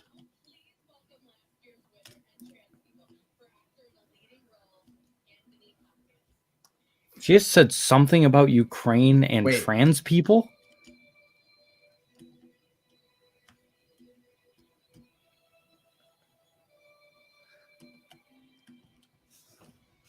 They're giving out some Lifetime Achievement Awards here. Most importantly to Samuel L. Jackson and Danny Glover. Oh, hell yeah.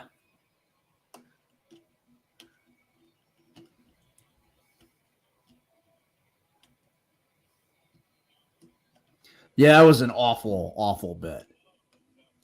Yeah, like, what the fuck, dude? It's Anthony Hopkins. That, you know, Love Anthony Hopkins. Legend. Sir Anthony Hopkins. Sir Anthony Hopkins. Is he knighted? Yes, he is. Okay. Honestly, moved a lot quicker across that stage than I expected him to. He's a spry looking man. How old is he? 80? 85? 1937. He turns 85 this year. It's time for Best Actress. Yeah, I see that, Jesse. Yeah, Zelensky is an actor. Well, I didn't know that, but I do know that President Zelensky probably has more important things to do right now. Oh, definitely. Than be at the Oscars. No, but it's funny. Before he was president, he's a real Ronald Reagan type. He was just like a Ukrainian film star and became president. Did he pump crack cocaine into underprivileged neighborhoods like Ronald Reagan did? Or I was just talking about his path to the presidency, but okay, just asking. For the people at home. He also still does voice acting, I believe. Good for him. Yeah, he does voice acting in like Ukrainian dubs of American movies. That's fire. Yeah. That's fire. Can I get him? Can I get him replacing Ansel Elgort in West Side Story? I thought you were going to say, can you get him as Pinocchio instead of Pauly Shore? Oh. Dude, I can't believe Pauly Shore was in a movie in 2021. Yeah. God. Dude. Oh, dude, amazing. Jessica Chastain, she's crying with makeup on. Olivia Colman also crying. You know what's amazing is that a Pinocchio movie ruined the career of former Best Actor winner Roberto Benigni. Because after Life is Beautiful, he made a version of Pinocchio, and it was so fucking horrible that it ruined his acting career. Is that true? When did that come out? Like a couple years after Life is Beautiful. When was that? I'm not familiar. I think Life is Beautiful was 95. I agree. We should get President Zelensky on. I would love to talk to President Zelensky. I'll ask him about Pauly Shore and if he can replace him in the movie that already came out. Penelope Cruz. Woo! Woo! Is this really going to be the one clip? She's crying. Never mind. I was just about to say because if this Spanish melodrama wasn't the one, it was the one movie that didn't have someone yelling or crying, I was going to flip my shit. Anywho, I saw Parallel Mothers like halfway through January. Had I seen it in 2021, it would have been very, very, very, very, very high. I'm talking number 2 on my favorite movies of 2021 list.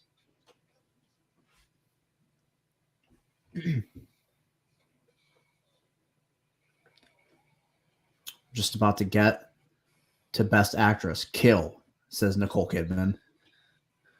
It's just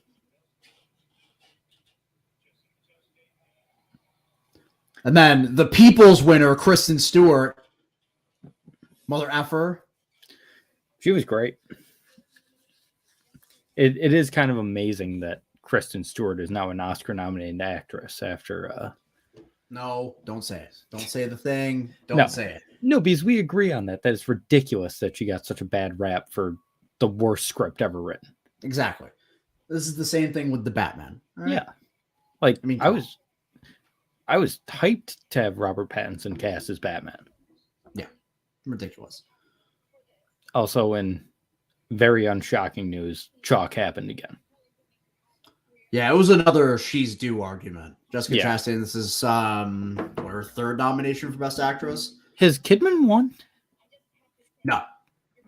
She's more due than Chastain is. Give me 1 second.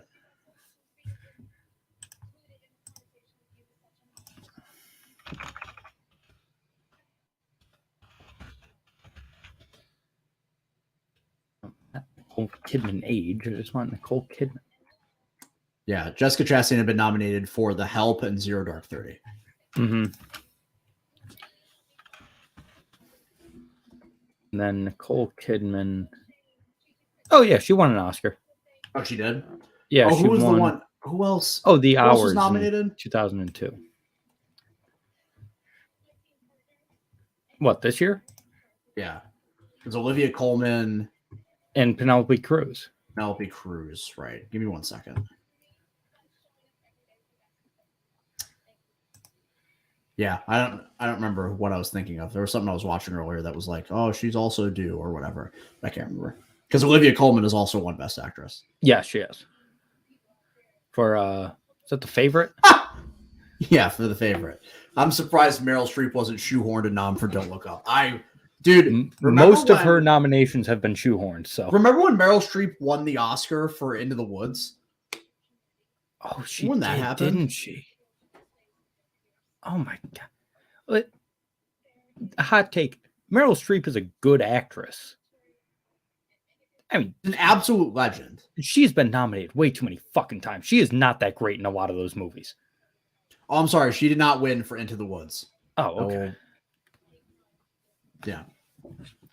But she's a good actress, but come on. Some of those it movies doesn't she's help. Been nominated for. It doesn't help, by the way, that the joke really became a big thing in the 2000s. She was nominated in 2007, 2009, 2010, 2012, and 2014 for Best Actress. She win one of those? Yes, for she Julia won Child? for The Iron Lady. Oh, The Iron Lady. Okay. Remember the makeup? Yeah. The makeup actress combo. But like, she was nominated for was it like August Osage County? Yep. Not great. Was she nominated for The Post? Yep. PU. Damn, you really hate The Post? That's messed up. I do. It's a worse All the President's Men. It's like, okay, let's take All the President's Men. You know, everything that was interesting about it, let's take it out and we'll make it with Tom Hanks and Meryl Streep. No.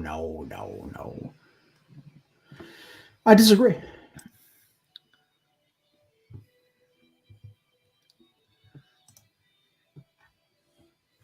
I don't remember exactly what spawned this, but this whole suicide prevention speech, pretty cool.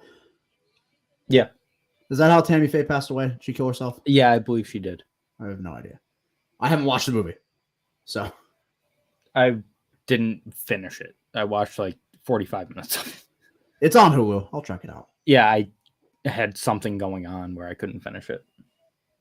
She was great in the 45 minutes I saw. Get Lady Gaga out here.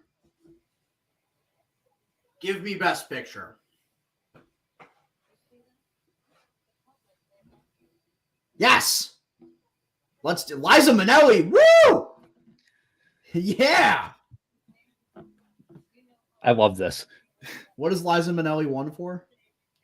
What is she won for? Not New York, New York. I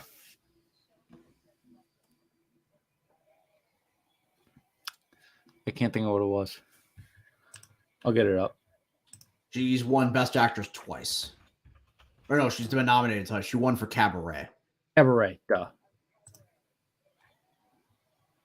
Yeah, Liza Minnelli. Woo! Woo!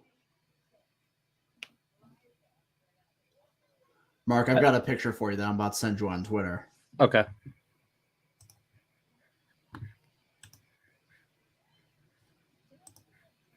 All right, I'm ready for it. So when we come down to Best Picture,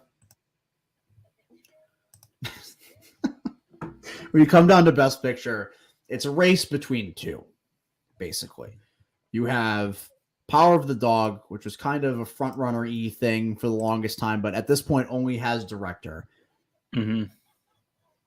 And then you have Coda, which has been the upstart fan favorite nominee that has screenplay and supporting actor, which are the only movie or the only awards that it was nominated for. So a full sweep by Coda is possible here, a sweep of what it was nominated for. But yeah, look at what Mark just put up there. This is the reactions of everybody in the room when Will Smith went up there and the Ryan Gosling one is obviously not No, none of these are real. Yeah, I want to see. I want to see some real. I want to see the real reaction images. Do we have cameras elsewhere in the venue? Yeah, I know. Oh, thank God they're not showing clips from each of the Best Picture nominations. They were like, guys, we got to get out of here. They were like, I bet you they scrapped a bunch of those freaking clips. Well, I mean, they already did They already got their own segment things. Yeah.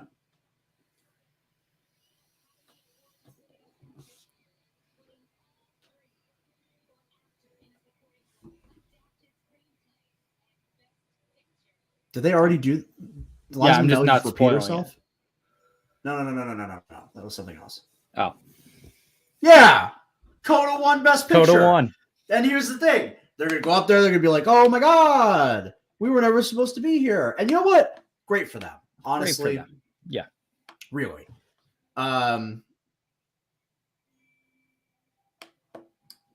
No, this is good. I enjoy this. Of the movies that were nominated for Best Picture, Coda was probably my second favorite.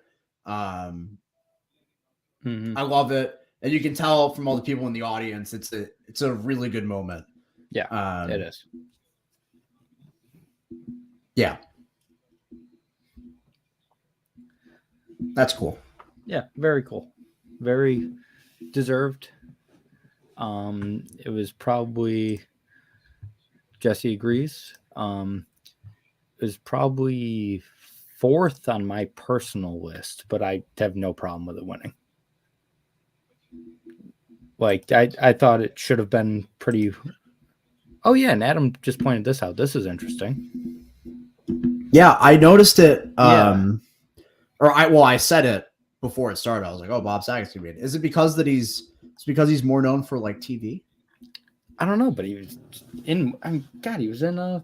He was in Half Baked, or Half Baked. Yeah, not in Billy Madison. He was in Half Baked.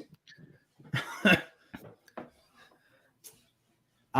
yeah, that's good. Good for Coda. I'm glad it won. I like the movie.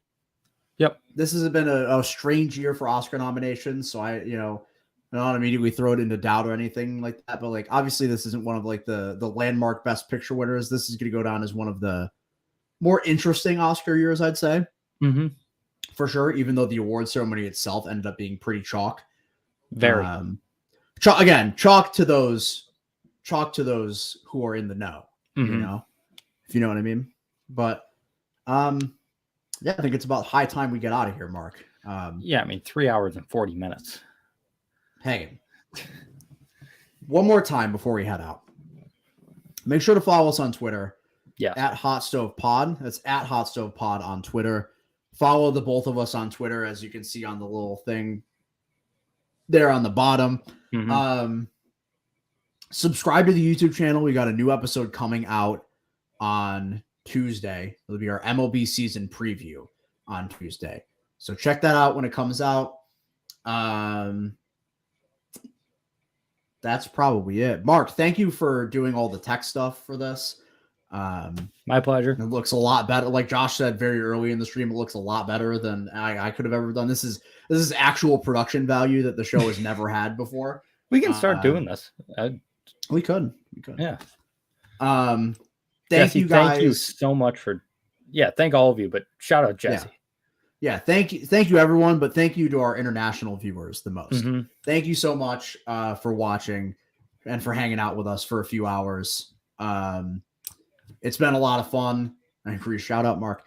Thanks for hanging out with us for a few hours. We'll be doing another one of these live streams sooner than we did last time. Because last year we did one for the NFL draft, and that was the last one we've done. It was 10 months ago. So we'll do another live stream at some point, But yeah, shout out Jesse, shout out Mark. Thank you guys for watching, and we will see you next time. Peace.